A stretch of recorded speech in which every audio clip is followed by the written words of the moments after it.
اصل گفتگو کا آغاز کروں یہ نقطہ واضح ہو جانا چاہیے کہ نبی اکرم صلی اللہ علیہ وسلم نے دو اعتبارات سے مشابہت کا ذکر کیا ہے. موجودہ امت مسلمہ یعنی ہم امت محمد صلی اللہ علیہ وسلم، اور سابقہ امت مسلمہ یعنی بنی اسرائیل. اما بعد فقد قال اللہ تبارک و تعالی کما ورد فی سورۃ بنی اسرائیل اور سورۃ الاسراء. معزز حاضرین اور محترم خواتین، السلام علیکم ورحمۃ اللہ وبرکاتہ. میری آج کی گفتگو کا عنوان امت مسلمہ کا ماضی، حال اور مستقبل. تو میں اس بات کو آپ کے سامنے عرض کرنے میں کوئی باک محسوس نہیں کرتا کہ اصل میں یہ مضمون مجھ پر کھلا ہے نبی اکرم صلی اللہ علیہ وسلم کی ایک حدیث کے ذریعے سے. گویا کہ وہ میرے لیے کلید بن گئی، اس خزانے کو کھولنے کے لیے چابی کا کام دیا.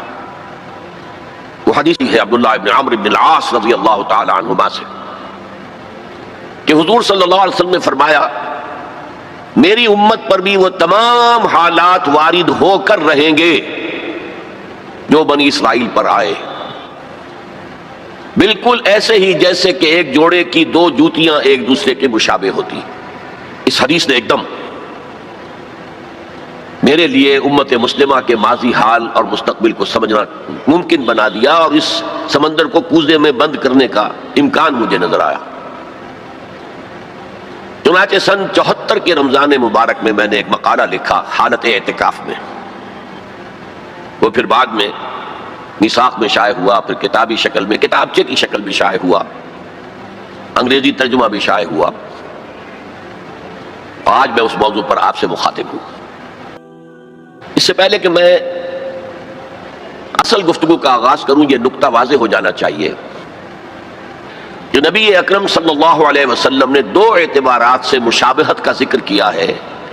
موجودہ امت مسلمہ یعنی ہم امت محمد صلی اللہ علیہ وسلم، اور سابقہ امت مسلمہ یعنی بنی اسرائیل. آپ میں سے بہت سے حضرات کے لیے تو بنی اسرائیل کے لیے یہ اصطلاح ہی بہت عجیب سی محسوس ہو رہی ہوگی. سابقہ امت مسلمہ، تو یہ اصل میں ہماری ناواقفیت کی وجہ سے ہے. ورنہ جیسے کہ غالب نے کہا تھا کہ ریختہ کہ ایک تم ہی استاذ نہیں ہو غالب. سنتے ہیں اگلے زمانے میں کوئی میر بھی تھا.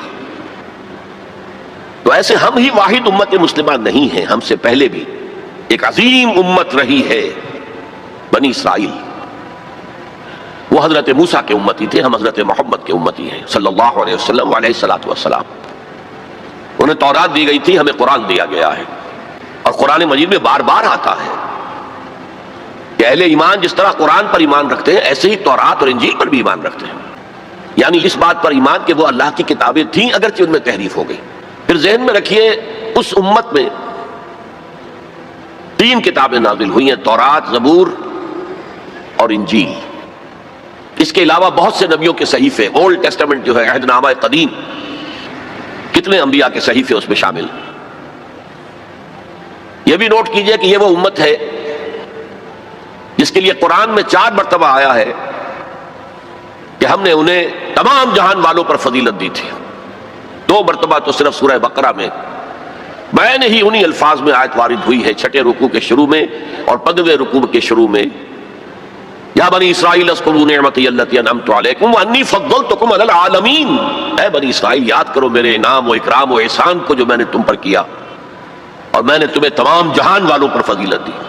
پھر جب سے یہ ایک امت کی شکل میں آئے، اس سے پہلے وہ ایک قوم تھے بنی اسرائیل، 12 قبیلے جو حضرت یعقوب علیہ السلام کے 12 بیٹوں سے چلے. قوم تھے وہ، امت نہیں تھے. امت تب بنے ہیں جب حضرت موسیٰ علیہ السلام کو تورات دی گئی. اس وقت سے لے کر 1400 برس ایسے گزرے ہیں اس امت میں کہ کوئی ایک لمحہ بھی نہیں تھا کہ کوئی نبی موجود نہ ہو. یہ جو چین ہے مسلسل انبیاء کی، آغاز بھی 2 رسولوں سے ہوا، موسیٰ اور ہارون علیہ السلام. اختتام بھی 2 پر ہوا، عیسیٰ اور یحییٰ علیہ السلام. اور دونوں کے درمیان سمجھئے کہ ڈور بندھی ہوئی ہے کہ اس میں کہیں کوئی رکھنا نہیں. بخاری شریف میں روایت ہے حضور کی صلی اللہ علیہ وسلم کانت بنو اسرائیل تسوسہم الانبیاء کلما ہلک نبی خلفہ نبی. بنی اسرائیل کی سیاست، ان کے انتظامی معاملات انبیاء کے ہاتھ میں ہوتے تھے. جیسے ہی کوئی نبی فوت ہوتا تھا کوئی اور نبی اس کا خلیفہ بن جاتا تھا. جیسے حضرت داؤد، حضرت سلیمان، یہ دو مثالیں تو ہر انسان کو معلوم ہیں. بہرحال اس امت اور موجودہ امت مسلمہ، امت محمد صلی اللہ علیہ وسلم میں مشابہتیں دو اعتبارات سے بیان کی گئی. ایک اس اعتبار سے مسلمانوں تم میں بھی وہ ساری گمراہیاں پیدا ہوں گی جو سابقہ امت میں پیدا ہوئی. لَتَتَّبِعُنَّ سُنَنَ مَنْ كَانَ قَبْلَكُمْ، تم لازماً پیروی کرو گے ان کے طور طریقوں کی کہ جو تم سے پہلے تھے. حتیٰ کہ اگر وہ گوہ کے بل میں گھسے تھے تم بھی گھسو گے، اور اگر ان میں سے کوئی شقی ایسا اٹھا تھا کہ اس نے اپنی ماں سے زنا کیا تو تم میں بھی کوئی بدبخت ضرور ایسا اٹھے گا جو اپنی والدہ سے زنا کرے گا. تو یہ تو ہے گمراہیوں کا معاملہ، امت کے اندر پیدا ہونے والی اعتقادی اور عملی گمراہیاں. چنانچہ اس کے ضمن میں جو 10 رکوعوں پر مشتمل فرد جرم عائد کی گئی ہے بنی اسرائیل پر سورہ بقرہ میں، 5ویں رکوع سے شروع ہوتی ہے بات اور 15ویں رکوع کے آغاز تک چلتی ہے. اس میں در حقیقت ہم اپنی موجودہ کیفیت کا اس آئینے میں مشاہدہ کر سکتے ہیں. وہ ساری اعتقادی اور عملی گمراہیاں ہمارے اندر پیدا ہوئی. ہم تو بخشے بخشائے ہیں، سیغفر لنا، ہم تو اللہ کے محبوب اور چہیتے ہیں، ہمیں تو آگ جہنم کی چھوئے ہی کہ نہیں چھوئے گی تو گنتی کے چند دن. پھر دین کے اندر تفریق، کچھ احکام ماننے کچھ نہ ماننے، جس کا میں حوالہ اس سے پہلے دے چکا ہوں. افتؤمنون ببعض الکتاب وتکفرون ببعض.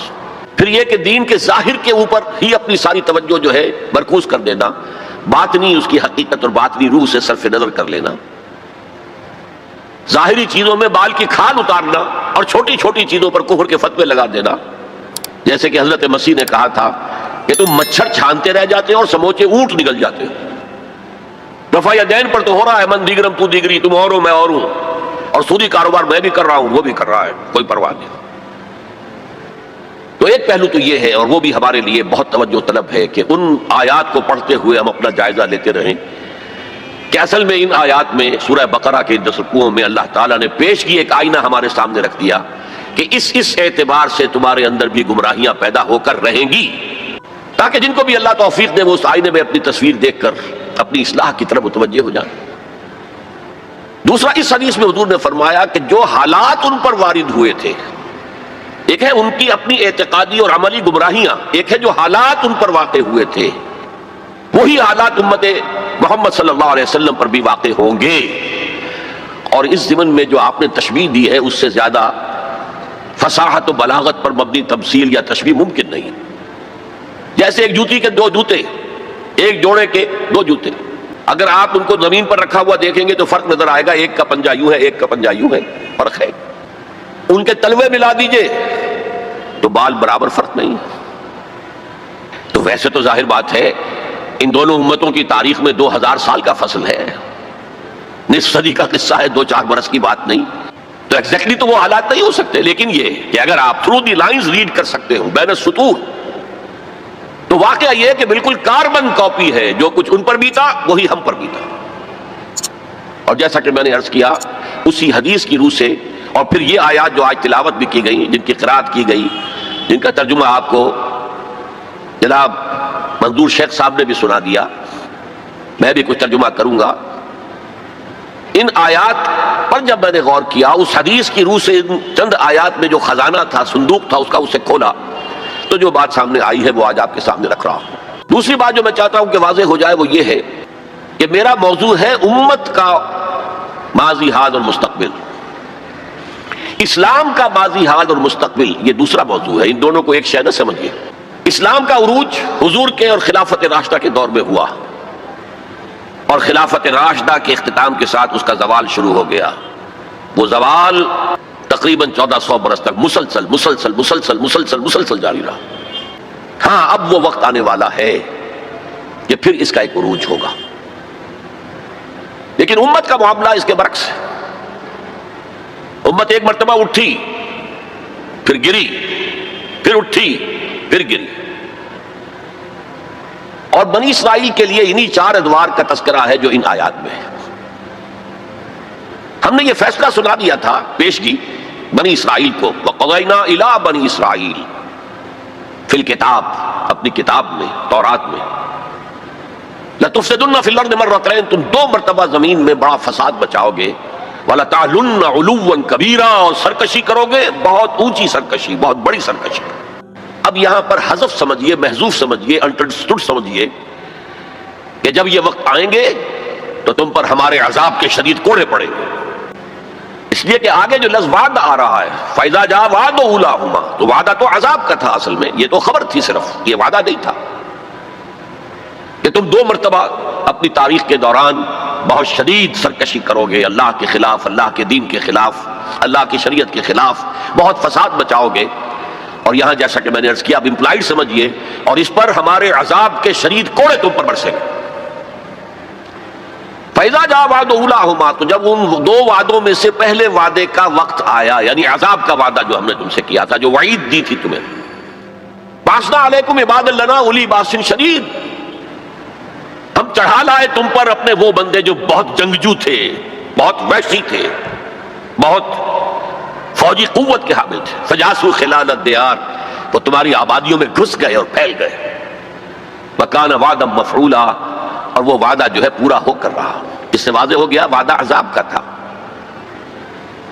ظاہر بات ہے کہ اس پہلے زوال سے یا پہلے سرکشی سے، اس سے قبل یقیناً کوئی دور اچھا تھا جس کے بعد یہ زوال آیا ہے۔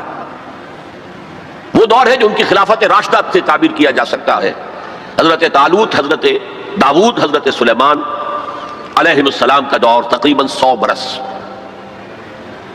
یہ بعد میں تفصیل سے ذرا میں عرض کروں گا، اس لیے کہ ہمیں سابقہ امت مسلمہ کی تاریخ جو ہے اس کا بھی خاکہ ذہن میں رکھنا چاہیے، اس لیے کہ مستقبل میں اصل جو پیچ پڑنے والا ہے، جیسے پتنگوں کا پیچ پڑتا ہے، وہ انہی 2 امتوں کے مابین ہے بنیادی طور پر، اور اس کے پس منظر کو سمجھنے کے لیے دونوں کی تاریخ کا ایک خاکہ ذہن میں ہونا چاہیے۔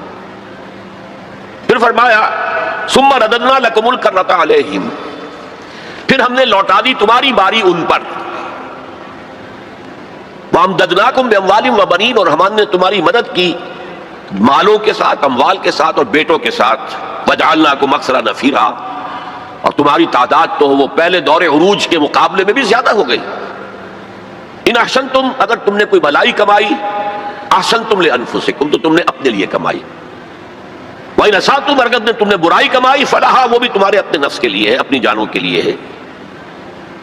فَإِذَا جَاءَ وَعْدُ الْآخِرَةِ، پھر جب آیا دوسرے وعدے کا وقت، لِيَسُوءُ وُجُوهَكُمْ، پھر دیکھیے وہ الفاظ یہاں محذوف مانیے، بَعَثْنَا عَلَيْكُمْ عِبَادًا لَنَا أُولِي بَأْسٍ شَدِيدٍ، پھر ہم نے تم پر اپنے ایسے بندے مسلط کر دیے اور ایسے بندوں کو تم پر چڑھا لائے جو بڑے جنگجو تھے، بڑی قوت رکھنے والے تھے۔ تو یہاں اب اس کے بعد پڑھیے لِيَسُوءُ وُجُوهَكُمْ، تاکہ وہ تمہارے حلیے بگاڑ دیں، تمہارے چہرے بدل ڈالے، یہ تو لفظی ترجمہ یہی ہونا چاہیے، لیکن باب محاورہ کیا ہوگا؟ تمہارا حلیہ بگاڑ دو۔ وَلِيَدْخُلُوا الْمَسْجِدَ كَمَا دَخَلُوهُ أَوَّلَ مَرَّةٍ، اور وہ داخل ہو مسجد میں، بیت المقدس کی مسجد میں جو حضرت سلیمان نے بنائی تھی، جیسے پہلی مرتبہ داخل ہوئے تھے۔ پہلی مرتبہ کے ذکر میں اس کا بیان نہیں آیا تھا۔ یہ قرآن مجید کا اسلوب ہے کہ مقابل کی چیزوں کو حذف کر دیا جاتا ہے تاکہ اختصار سے کام لیا جائے۔ وَلِيَدْخُلُوا الْمَسْجِدَ كَمَا دَخَلُوهُ أَوَّلَ مَرَّةٍ، پہلی مرتبہ جیسے وہ داخل ہوئے تھے۔ وَلِيُتَبِّرُوا مَا عَلَوْا تَتْبِيرًا، اور جس چیز پر بھی انہیں اختیار حاصل ہو جائے اسے برباد کر کے رکھ دیں، تباہ کر دیں۔ یہ ہے چند آیات جن میں بنی اسرائیل کے تاریخ کے، ان میں تو 3 ادوار کا ذکر ہے، لیکن ایک دور جو ہے ان کا امپلائڈ ہے کہ پہلے دور عذاب یا دور زوال سے پہلے ان کا ایک سنہری دور بھی تھا۔ اب ذرا میں چاہتا ہوں کہ بنی اسرائیل کی تاریخ کا ایک خاکہ ذہن میں جما لیں۔ 1400 قبل مسیح میں حضرت موسیٰ کو تورات ملی، تو 1400 قبل مسیح سے بنی اسرائیل ایک امت کی حیثیت سے ان کی تاریخ شروع ہوئی۔ حضرت موسیٰ کے زمانے میں جب تورات حاصل کرنے کے بعد پھر آپ آگے بڑھے فلسطین کی طرف، اور آپ نے بنی اسرائیل سے کہا کہ اب داخل ہو جاؤ اور جنگ کرو، جو لوگ یہاں ہیں انہیں یہاں سے نکالو، مشرکین ہیں، نہایت گمراہ قومیں یہاں آباد ہیں، یہاں سے نکالو، تاکہ یہ سرزمین جہاں تمہارے جد امجد ابراہیم رہتے تھے، یہ سرزمین جہاں تمہارے جد امجد اسحاق رہتے تھے، حضرت یعقوب رہتے تھے، اور جہاں سے وہ ہجرت کر کے مصر تشریف لے گئے تھے، تم دوبارہ وہ زمین حاصل کر لو۔ لیکن انہوں نے جنگ سے صاف انکار کر دیا. فَاذْهَبْ أَنْتَ وَرَبُّكَ فَقَاتِلَا إِنَّا هَاهُنَا قَاعِدُونَ. اے موسیٰ جاؤ، تم جاؤ، تمہارا رب جائے، تم جا کے جنگ کرو، وہ تو بڑے بڑے قوی الجثہ لوگ ہیں، بڑے خوخار لوگ ہیں، ہم ان سے جنگ کرنے کی پوزیشن میں نہیں ہیں، ہم تو یہاں بیٹھے ہیں. حضرت موسیٰ پر اس قدر شدید بیزاری طاری ہوئی، آپ نے اللہ کی جناب میں دعا کی، رب انی لا املک الا نفسی و اخی، پروردگار مجھے تو اختیار ہے تو اپنی جان پر اور اپنے بھائی ہارون کی جان پر. اور یہ پوری قوم انکار کیے بیٹھی ہے. 6 لاکھ میں سے صرف 2 افراد نکلے تھے، یوشع ابن نون جو بعد میں جانشین ہوئے حضرت موسیٰ کے اور نبی تھے، جوشوا کہتے ہیں بائبل میں انہیں، اور کالب بن یفنہ، یہ دو رسول، 2 ان کے یہ امتی، 4 آدمی. ظاہر بات ہے کہ وہ کیسے جنگ کرتے.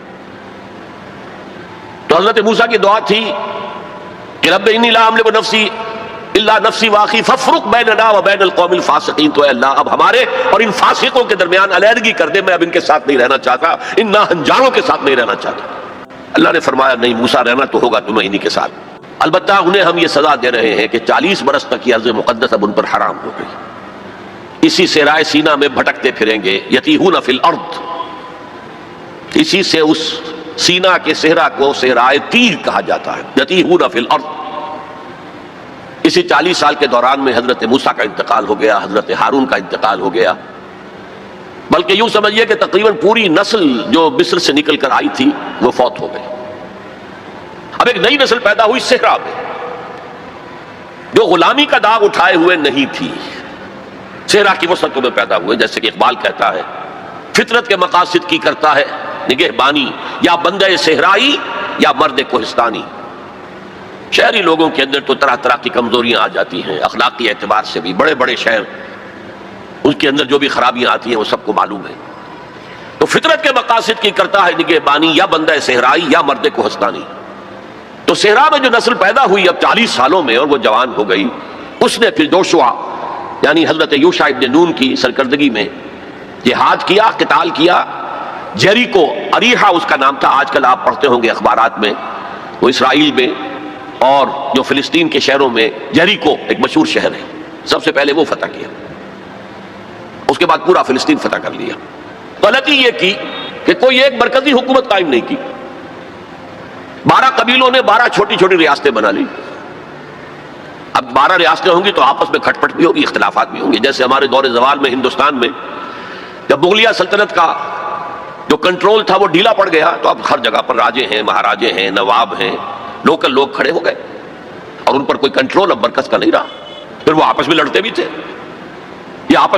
تھے، اور جو قریب کے مشرک قبائل تھے ان سے ایک دوسرے کے خلاف مدد بھی لیتے تھے، ان سے شادیاں بھی کی، ان سے خلا ملا بھی رکھا، مشرکانہ اوہام بھی پیدا ہو گئے، غلط رسومات بھی انہوں نے اپنے ان مشرک ہمسایوں سے سیکھ لی. تو پھر ان پر ایک سزا مسلط ہوئی، اور جو آس پاس کے مشرک قبائل تھے انہوں نے انہیں فتح کر کے انہیں اپنے گھروں سے نکال دیا. 300 برس اس کیفیت میں گزرے ہیں. اس کے بعد جب ان کا حال یہ ہو گیا کہ اپنے گھروں سے نکال دیے گئے، ان کے بیٹوں کو روک لیا گیا غلام بنانے کے لیے، تو پھر انہوں نے وقت کے نبی سے کہا کہ ہمارے لیے ایک بادشاہ آپ معین کر دیں، سپہ سالار معین کر دیں کہ ہم اس کی قیادت میں قتال کریں. وہ واقعہ قرآن مجید میں سورہ بقرہ میں تفصیل سے ہے، میں اس کی تفصیل میں نہیں جانا چاہتا. بہرحال اس کے نتیجے میں حضرت طالوت، پھر حضرت داؤد، پھر حضرت سلیمان، یہ 100 برس ہیں جن میں ان کو کہنا چاہیے کہ ان کا پہلا سنہری دور، جسے میں کہہ رہا ہوں ان کی خلافت راشدہ.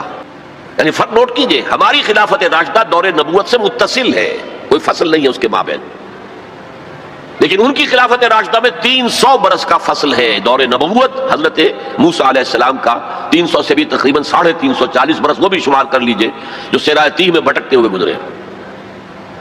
بہرحال یہ 100 سال ان کے بڑے شاندار تھے. حضرت داؤد کی حکومت اور حضرت سلیمان کی حکومت تو اس اعتبار سے پوری انسانی تاریخ میں یونیک ہے کہ ہوا پر بھی انہیں کنٹرول دے دیا گیا، جنات ان کے تسلط میں آ گئے، اور پرندوں اور جانوروں کی بولیاں بھی ان کو سکھا دی گئیں. اس قسم کی حکومت تو اللہ نے کسی اور کو کبھی دی ہی نہیں. لیکن پھر اب ان کا دور زوال شروع ہوا. حضرت سلیمان کے 2 بیٹوں کے درمیان سلطنت تقسیم ہو گئی. شمالی اسرائیل چھوٹی تھی اور بڑی یہودا 2 حصوں میں تقسیم ہو گئے، اور ان میں سوال آیا اخلاقی، مذہبی، اعتقادی، عملی.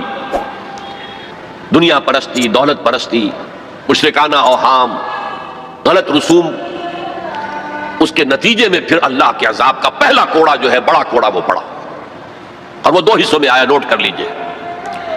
پہلے اشوریوں نے، سیریا کے رہنے والے اشوریوں نے حملہ کیا اور شمالی سلطنت اسرائیل کو تہس نہس کر دیا، ختم کر دیا۔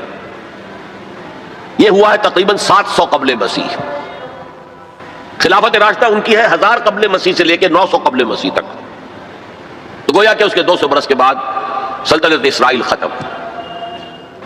سلطنت یہودا رہی، لیکن اس میں بھی وہ زوال جاری رہا۔ تو تقریباً 125 سال کے بعد نیبوکڈنیزر کا جو حملہ آیا ہے، king of Babylonia, the Chaldean emperor, یہ علاقہ کلدانیہ کہلاتا ہے، اور یہی تو حضرت ابراہیم کا مولد ہے، جہاں ان کی ولادت ہوئی ہے، شہر ار، وہ اسی عراق میں ہے۔ عراق کا پرانا نام جو ہے وہ بیبیلونیا ہے، بابل۔ نیبوکڈنیزر نے جو حملہ کیا ہے، 6 لاکھ یہودی اپنی جگہ پر قتل کیے، اور 6 لاکھ کو قیدی بنا کر لے گیا، بھیڑوں بکریوں کی طرح، جیسے ریوڑ ہانک کے لے جائے جاتے ہیں، لے جائے گئے۔ 6 لاکھ بیبیلونیا لے گیا، وہاں انہیں قید کے اندر رکھا۔ یہ ان کا پہلا بہت ہی بڑا جو ہے اللہ کے عذاب کا دور تھا۔ اس میں اس نے یروشلم کی اینٹ سے اینٹ بجا دی، کوئی ایک انسان وہاں زندہ باقی نہیں رہنے دیا، اور حضرت سلیمان کی بنائی ہوئی مسجد کو اس نے مسمار کر دیا، اور اس میں 2 اینٹیں بھی سلامت نہیں رہی۔ قرآن میں جو سورہ بقرہ میں ذکر ہے، او کالذی مر علی قریۃ وہی خاویۃ علی عروشہا، یہ واقعہ حضرت عزیر علیہ السلام کا۔ وہ جب آئے، انہوں نے دیکھا یہ یروشلم کا یہ حال ہو گیا ہے، تو انہوں نے وہ الفاظ کہے، انا یحیی ہذہ اللہ بعد موتہا، یہ شہر جو اس طرح مر گیا، ختم ہو گیا، ایک متنفس زندہ نہیں، 2 اینٹیں سلامت نہیں، اللہ کیسے اس شہر کو دوبارہ آباد کرے گا؟ تو اللہ نے فاماتہ اللہ 100 عام، 100 سال کے لیے موت طاری کر دی۔ وہ واقعہ آپ نے پڑھا ہوگا، میں اس میں اب تفصیل میں نہیں جا سکتا۔ بہرحال اس کے 100 برس کے بعد تقریباً اب تاریخ نے ایک اور کروٹ لی۔ یہ فلسطین کے مشرق میں عراق، عراق کے مشرق میں ایران۔ ایران میں ایک زبردست شہنشاہ جو ہے وہ سامنے آیا، کیخورس یا سائرس، جسے ذوالقرنین بھی کہتے، 2 سینگوں والا، اس لیے کہ اس نے 2 ملکوں کو جوڑ کر ایک سلطنت بنائی تھی، پارس اور مادہ، ان دونوں کو جوڑ کر ایک سلطنت بنائی، عظیم ایرانی سلطنت، جس کا 2500 سالہ جشن منایا تھا۔ وہ جو شہنشاہ ایران تھا، جو خواب دیکھ رہا تھا اسی اپنے دور کو واپس لانے کا، سائرس جو ہے، اس نے حملہ کیا بیبیلونیا پر اور ان کی حکومت ختم کی۔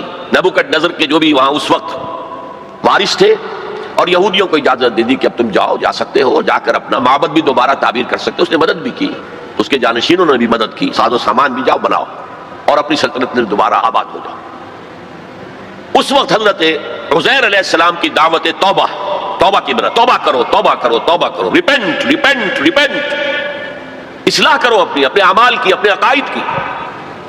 اور یہ دعوت مفید ہوئی، اور ایک رینائسنس ہو گیا، احیاء ہو گیا بنی اسرائیل کے اندر، مذہبی، روحانی، اخلاقی اعتبار سے ایک احیاء ہو گیا۔ چنانچہ اللہ تعالیٰ نے اب ان کی مدد کی، ان کو مال بھی دیے، ان کو اولاد بھی دی، ان کی تعداد بھی بہت بڑھ گئی، اور اب پھر ایک 100 سالہ ان کا دور آیا ہے جو بہت عظمت کا ہے۔ ثم رددنا لكم الكرة عليهم وامددناكم باموال وبنين وجعلناكم اكثر نفيرا۔ اس کو کہتے ہیں تاریخ میں مکابی امپائر۔ زمینی رقبے کے اعتبار سے یہ حضرت سلیمان کی سلطنت سے بھی بڑی تھی، اگرچہ میں ذکر کر چکا ہوں حضرت سلیمان کی حکومت کا کچھ اور ہی معاملہ تھا، وہ تو کسی اور کا ہوا ہی نہیں، لیکن زمینی رقبہ مکابی سلطنت کا حضرت سلیمان کی سلطنت سے بھی بڑا تھا۔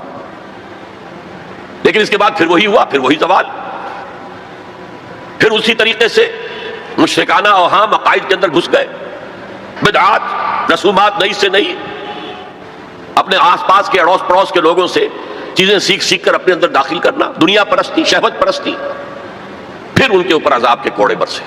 یہ ہے وَإِذَا جَاءَ وَعْدُ الْآخِرَةِ بَعَثْنَا عَلَيْكُمْ عِبَادًا لَنَا أُولِي بَأْسٍ شَدِيدٍ لِيَسُوءُوا وُجُوهَكُمْ وَلِيَدْخُلُوا الْمَسْجِدَ كَمَا دَخَلُوهُ أَوَّلَ مَرَّةٍ۔ یہ مکابی سلطنت کے دور میں وہ ہیکل سلیمانی یا مسجد اقصی حضرت سلیمان کی دوبارہ تعمیر کر دی گئی تھی، اسے وہ کہتے ہیں سیکنڈ ٹیمپل۔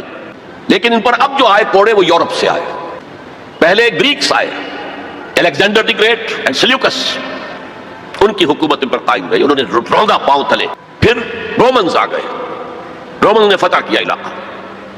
انہوں نے اس طرح کا نظام قائم کیا، براہ راست حکومت اپنی نہیں رکھی جیسے ہمارے ہاں ہوتا تھا انگریز کے دور میں، راجواڑے اور نوابوں کا علاقہ. نواب بیٹھے ہوئے لیکن اوپر ریزیڈنٹ ایک بیٹھا ہوا ہے، اصل پالیسی اس کے ہاتھ میں ہوتی تھی. اصل میں تو انگریز کی حکومت تھی لیکن دکھاوے کے لیے راجہ مہاراجہ اور نواب تھے. اس طرح وہ یہودی حکومت انہوں نے قائم رکھی وہاں، لیکن اصل طاقت اپنے ہاتھ میں رکھی. تو کچھ یہودی بار بار بغاوتیں کرتے رہے. وہ چاہتے تھے کہ رومن سے ہم خلاصی حاصل کریں اور ان کو دبایا بھی جاتا رہا. اسی دور میں حضرت مسیح کی ولادت ہوئی، اسی دور میں پھر انہوں نے اپنی دعوت پیش کی. اسی دور میں پھر ان کے بڑے بڑے جو صوفیاء تھے، فقہاء تھے، مفتی حضرات تھے، انہوں نے حضرت مسیح کو کافر اور مرتد واجب القتل قرار دیا اور اپنے بس پڑتے انہیں سولی پر چڑھوا کے دم لیا. اگرچہ اللہ نے جو کچھ کیا وہ بالکل مختلف ہے، انہیں سولی پر چڑھنے ہی نہیں دیا. ولیکن شبہ لہم، ایک اور شخص کی شباہت بنا دی گئی حضرت عیسیٰ کی سی، اور وہ ہے جو سولی چڑھا اور گرفتار ہوا. اور انجیل برنباس سے معلوم ہوتا ہے، ہمارے پاس اس کا کوئی سورس نہیں تھی، ہمارے کسی مفسر نے، کسی محدث نے حضور سے بھی نقل نہیں کیا، لہذا ہمیں یہ تو معلوم تھا، یہ تو ہمارا عقیدہ ہے کہ حضرت مسیح سولی نہیں چڑھے، وہ قتل نہیں ہوئے. ما قتلوہ وما صلبوہ ولکن شبہ لہم، لیکن کیسے شبہ کیا، کس کو مشابہ بنایا، کون سولی چڑھا، ہمیں معلوم نہیں تھا. یہ تو پوپ کی لائبریری سے نکلی ہے انجیل برنباس، ایونجیلیم برنابے، اس نے واضح کیا ہے کہ جس حواری نے دھوکہ دیا تھا یا غداری کی تھی، اسی کی شکل اللہ نے حضرت عیسیٰ کی سی بنا دی. اور حضرت عیسیٰ کو جب وہ سپاہی پکڑنے کے لیے آئے تو جس کوٹھڑی میں وہ بیٹھے ہوئے تھے، باغ کے اندر وہ پوش تھے، اس کی چھت پھٹی، 4 فرشتے نازل ہوئے اور حضرت عیسیٰ کو لے گئے اور اس شخص کی شکل حضرت عیسیٰ کی بنا دی گئی. وہ پکڑا گیا اور وہ سولی چڑھا، واللہ اعلم. لیکن یہ قرین قیاس ہے بہت. بہرحال اس کے بعد بھی ان کا زوال باقی رہا. انہوں نے حضرت عیسیٰ کو تو رد کر دیا، انہیں ولد الزنا قرار دیا، حضرت مریم پر تہمت لگائی، بہتان عظیمہ قرآن کہتا ہے، مریم پر بہتان عظیم. اس کے بعد سن 70 عیسوی میں، یعنی حضرت مسیح کے رفع سماوی کے تقریباً 40 برس بعد، پھر ان زیلوٹس نے، یہ جو بار بار بغاوت کرتے تھے یہودیوں میں سے، انہیں زیلوٹس کہا جاتا ہے، بڑے جوشیلے لوگ، انہوں نے ایک بڑی بغاوت کی. تو ایک جو جرنیل تھا رومن، ٹائٹس، تیتوس کہتے ہیں اسے عربی میں، تیتوس، توئے واو سین، ٹائٹس، اس نے پھر جو کرش کیا ہے اس ریبیلین کو، 1,33,000 یہودی ایک دن میں قتل کیا. Second temple again raze to the ground, کوئی اس کی ایک اینٹ بھی سلامت نہیں رہی، سوائے وہ ایک دیوار اس کی جو ہے باقی رہ گئی ہے، جسے یہ ویلنگ وال کہتے ہیں، اور وہاں جاتے ہیں اور ماتم کرتے ہیں اور روتے ہیں اور تورات پڑھتے ہیں، صرف وہ رہ گیا، باقی کچھ نہیں رہا. اور انہیں حکم دے دیا نکل جاؤ یہاں سے، فلسطین سے دفع ہو جاؤ، جہاں سینگ سمائے چلے جاؤ. یورپ میں چلے گئے، ایشیا کے ممالک میں چلے گئے، افریقہ کے ممالک میں چلے گئے، ایران میں آ گئے، ترکی میں آ گئے وغیرہ. یہاں سے ان کا ڈایاسپورا شروع ہوا کہ یہ اپنے وطن سے باہر نکال دیے گئے. ڈایاسپورا، دور انتشار. یہ دور انتشار ان کا جاری رہا تقریباً 1900 برس تک یا 1850 برس تک. اس کے بعد ان کے اندر زائنسٹ موومنٹ کھڑی ہوئی جو سیکولر تھی، ان کا مذہب سے کوئی تعلق نہیں تھا، بیشتر بینکرز تھے. انہوں نے زائنزم کی تحریک کو منظم کیا. 1897 میں انہوں نے protocols of the world Zionism وہ پاس کیے، اور اس کے بعد انہوں نے لابینگ جو کی ہے برطانیہ کی حکومت سے، تو اس سے بالفور ڈکلریشن لے لیا 1917 میں، جس سے انہیں واپس آ کر فلسطین میں آباد ہونے کا حق مل گیا. اس کے بعد 1948 میں ان کی ریاست امریکہ نے قائم کرا دی، UN کے تھرو اسرائیل قائم ہو گئی. 1967 میں اس نے اپنی حدود بڑھا لی، اور جو 1948 میں اسرائیل قائم ہوا تھا اس میں یروشلم کو 2 حصوں میں تقسیم کیا گیا تھا. مشرقی حصہ مسلمانوں کے پاس رہے گا، فلسطینیوں کے پاس، مغربی حصہ جو ہے وہ یہودیوں کے پاس رہے گا. اور مشرقی حصے ہی میں وہ ٹیمپل ماؤنٹ ہے جہاں کبھی ہوتا تھا ان کا معبد، وہ اسے چونکہ ٹیمپل کہتے ہیں اس لیے ٹیمپل ماؤنٹ، وہ پہاڑی جس کے اوپر کے وہ ٹیمپل تھا. اور وہاں مسلمانوں کے دور میں وہاں پر مسجد اقصی بن گئی، اور وہاں پر قبۃ الصخرہ، وہ چٹان جہاں سے حضور کا آسمانی سفر شروع ہوا تھا معراج کا، اس چٹان پر عبد الملک بن مروان جو بنو امیہ کا ایک بڑا خلیفہ تھا، بڑا بادشاہ تھا، اس نے یہ ڈوم بنائی جو آج آپ کو نظر آتی ہے ٹی وی کے اندر، ڈوم آف دی راک. اب جو ان کا پروگرام ہے وہ میں پھر بعد میں عرض کروں گا مستقبل کے حوالے سے، لیکن یہ نوٹ کر لیجئے کہ اسی ڈایاسپورا کے دوران، ڈایاسپورا تو شروع ہو گیا سن 70 عیسوی میں، اس کے پورے 500 برس بعد ولادت ہوئی ہے حضور کی صلی اللہ علیہ وسلم. اور اسی عرصے کے دوران سن 300 عیسوی میں ایمپرر کانسٹنٹائن نے عیسائیت قبول کر لی اور پورا جو ہے رومن امپائر عیسائی ہو گئی. تو حضور کے زمانے میں یروشلم پر قبضہ تھا عیسائیوں کا، ہیراکلیس ہرقل اس کی حکومت تھی. اور حضرت عمر کے زمانے میں جب فتح ہوا ہے یروشلم تو عیسائیوں نے ہینڈ اوور کیا ہے. وہ بھی ایک لمبی کہانی ہے، کیوں کیا ہے، کیسے کیا ہے، اس وقت میں اس میں نہیں جانا چاہتا. بہرحال یہ خاکہ ذہن میں جمائیے کہ ان کا پہلا عروج حضرت موسیٰ کے 300 برس بعد، 100 برس کا ان کی خلافت راشدہ کا دور، پھر ان کا زوال اسیرینز کے ہاتھوں پٹائی اور نیبوکڈنیزر کے ہاتھوں پٹائی، اور the period of captivity in Babylonia. پھر ان کو سائرس نے نجات دی، آ کر سیکنڈ ٹیمپل بنایا، اور پھر اللہ تعالیٰ نے ان کی توبہ کو قبول کیا اور ایک رینائسنس ان میں ہو گیا، احیاء مذہب ہو گیا، اخلاق بھی اچھے ہو گئے، توبہ کر لی تو اللہ نے پھر ان پر فضل فرمایا اور مکہ بھی سلطنت قائم ہو گئی. پھر زوال آیا، اس کے نتیجے میں پھر پہلے یونانیوں کے ہاتھوں پسوائے گئے، پٹوائے گئے، پھر رومیوں کے ہاتھوں پٹوائے گئے، پسوائے گئے، اور سن 70 عیسوی سے انہیں نکال دیا گیا. ڈائسپورا کا دور ان کا شروع ہو گیا جو 1917 تک تو جاری رہا، لیکن یہ کہ اس کے بعد رفتہ رفتہ وہ آنے شروع ہو گئے، آباد ہونے شروع ہو گئے. وہاں پراپرٹیز خریدی بھی، دھاند اور یعنی دھاندلی اور دھونس سے بھی لیں، جو ہر طرح سے لیں، اپنے قدم جمائے. پھر جیسا کہ میں نے عرض کیا 1948 میں اسرائیل قائم ہو گیا، 1967 میں اس نے اپنی حدود بڑھائی. اب آئیے اس خاکے میں رنگ بھریے امت مسلمہ کی تاریخ کا. پہلا فرق یہ ہے کہ ہماری دور خلافت راشدہ متصل ہے دور نبوت اور رسالت سے. میں وہ حدیث آپ کو اس کا پہلا حصہ سنا چکا ہوں، آج بعد میں مجھے اس کا بقیہ حصہ بھی آپ کو سنانا ہے. حضور نے فرمایا تھا تکون النبوۃ فیکم ما شاء اللہ تکون، اے مسلمانوں نبوت تمہارے مابین موجود رہے گی جب تک اللہ چاہے گا کہ موجود رہے، یعنی میں موجود رہوں گا تمہارے مابین جب تک اللہ چاہے گا. ثم یرفع اللہ اذا شاء یرفع، پھر اللہ اٹھا لے گا نبوت کو، یعنی مجھے، میرا انتقال ہو جائے گا جب اللہ چاہے گا. ثم تکون خلافۃ علی منہاج النبوہ، پھر خلافت علی منہاج النبوت کا دور آئے گا. فتکون ما شاء اللہ تکون، وہ بھی رہے گا جب تک کہ اللہ چاہے گا کہ رہے. ثم یرفع اللہ اذا شاء یرفع، پھر اللہ اسے بھی اٹھا لے گا جب اللہ چاہے گا. ثم تکون ملکا عاضا، پھر کاٹ کھانے والی ملوکیت کا دور آئے گا. یہاں سے اسلام کا زوال شروع ہو گیا. دور نبوت، دور خلافت راشدہ، مکمل اسلام، کامل اسلام، علی منہاج النبوہ خلافت، نبوت کے ہیں نقش قدم پر خلافت. یہ تھا ہمارا جو اصل ہماری معراج تھی امت مسلمہ کی. لیکن اب کیا ہوا؟ اسلام کا زوال، جیسے کہ حضور نے فرمایا تھا بدا الاسلام غریبا وسیعود کما بدا فطوبی للغرباء. اسلام کا آغاز ہوا تھا کہ وہ اجنبی سی شے تھی، کوئی اس کا پہچاننے والا جاننے والا تھا ہی نہیں. پھر گویا کہ اس میں انڈرسٹوڈ ہے، پھر اسلام کا غلبے کا دور آ گیا. لیکن ان قریب اسلام پھر غریب ہو جائے گا، سیعود، ان قریب لوٹ جائے گا اسلام حالت غربت میں. فطوبی للغرباء، تو مبارکباد ہے ان لوگوں کے لیے جو اسلام کے غریب اور اجنبی ہونے کے دور میں خود اجنبی ہو جائے لیکن اسلام کا دامن ہاتھ سے نہ چھوڑے. لوگ کہیں یہ دقیانوسی ہیں، یہ ملاٹے ہیں، یہ فلاں ہیں، یہ فلاں ہیں، نجات پسند ہیں، فینیٹکس ہیں، جو بھی کہیں سنیں، لیکن یہ ہے کہ اسلام کے دامن سے چمٹے رہے. فطوبی للغرباء. تو اسلام کا تو میں پہلے بھی بتا چکا، اب دوبارہ نوٹ کر لیجئے. خلافت راشدہ کے اختتام سے زوال شروع ہوا اور وہ جاری رہا درجہ بدرجہ. اس کو سمجھانے کے لیے ایک تمثیل ہے. شاہ اسماعیل رحمۃ اللہ علیہ نے شہید کہا ہے کہ اسلامی نظام کے گویا کہ 6 منزلہ عبارت ہے. پہلی منزل فوراً گر گئی، یعنی حکومت کا شورائی نظام ختم ہو کر خاندانی نظام جو ملوکیت کی بنیاد ہوتا ہے وہ شروع ہو گیا. پھر بھی 5 منزلیں انٹیکٹ رہیں.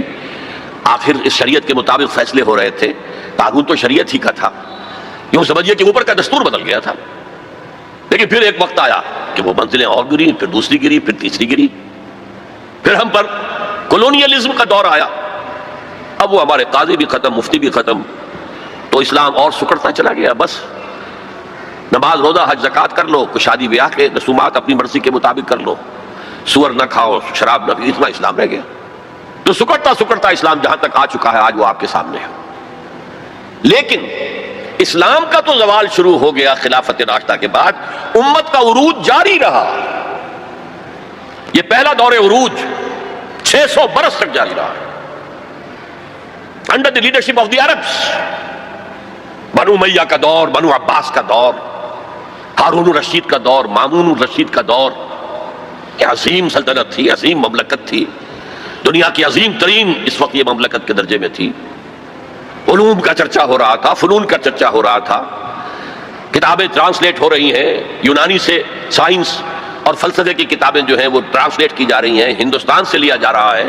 یہ سب کچھ جو ہے یہ ان کا قومی اعتبار سے، مسلمانوں کے ایک قوم کے اعتبار سے یہ عروج ہے. دور بنو عباس تقریباً 600 برس کا ہے یا 500 برس کا، ان میں سے 200-250 برس ان کے بڑے عروج کے. پوری مملکت ایک تھی، کنٹرول ایک تھا. پھر جیسے ہمارے ہاں سلطنت مغلیہ کہنے کو تو 1857 تک رہی ہے، ظاہر بات ہے کہ وہ اصل جو دور تھا وہ اورنگزیب عالمگیر پر ختم ہو گیا تھا. اس کے بعد تو کھنڈر بتا رہے ہیں عمارت عظیم تھی، عمارت کو گرتے گرتے وقت لگتا ہے. اسی طرح اس کے بعد اس وقت پھر جب اور ان کے ہاں عیاشیاں شروع ہو گئیں، کوہ قاف کا سارا حسن نسوانی لا کر محلوں میں، ہزاروں کی تعداد میں کنیزیں ہیں، ناؤ نوش ہے، رقص و سرود ہے، کیا نہیں تھا جو ہوا ہے.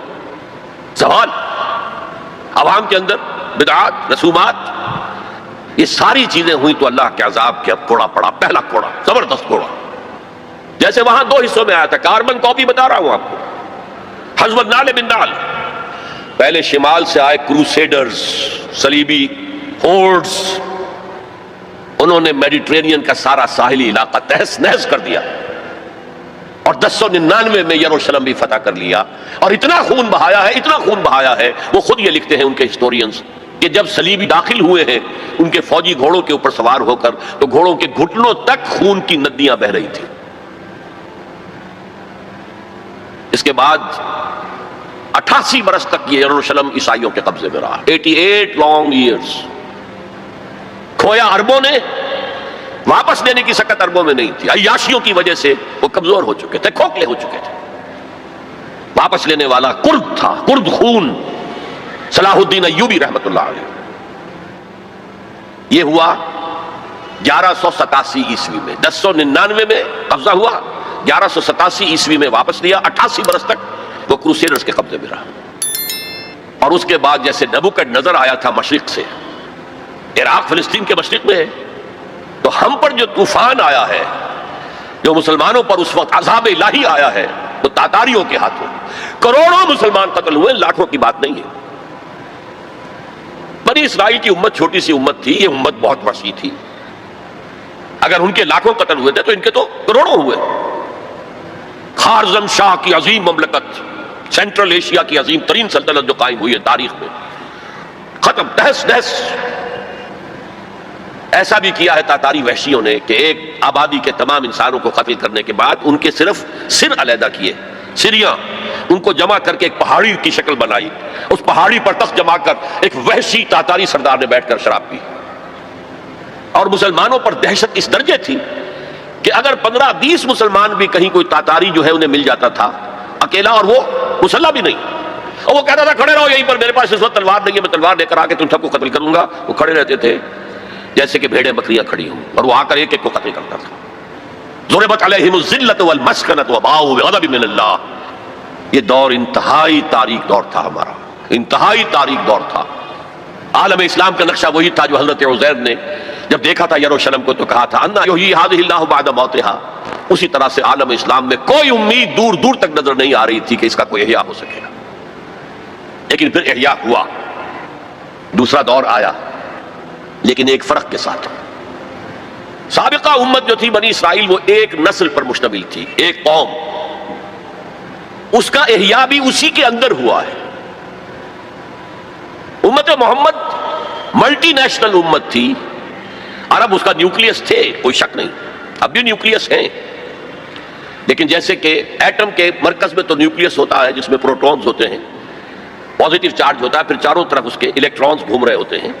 تو اسی طرح ان امیین کے گرد ایرانی آ گئے، شامی آ گئے، رومی آ گئے، تبتی آ گئے، بربر آ گئے، ہندی آ گئے، ترک آ گئے، یہ سب الیکٹرانز کی طرح ہے. لہذا اب جو احیاء ہوا ہے امت کا وہ غیر عرب معزول کر دیے گئے. 1258 میں خارزم شاہ کی سلطنت کو تہس نہس کر کے، افغانستان کے اکثر حصے کو برباد کر کے، تہوبالا کر کے، پھر ایران کی سلطنت کو تہس نہس کر کے، اور عراق کے مشرقی پورے نصف حصے کو ختم کر کے 1258 عیسوی میں انہوں نے بغداد فتح کیا ہے.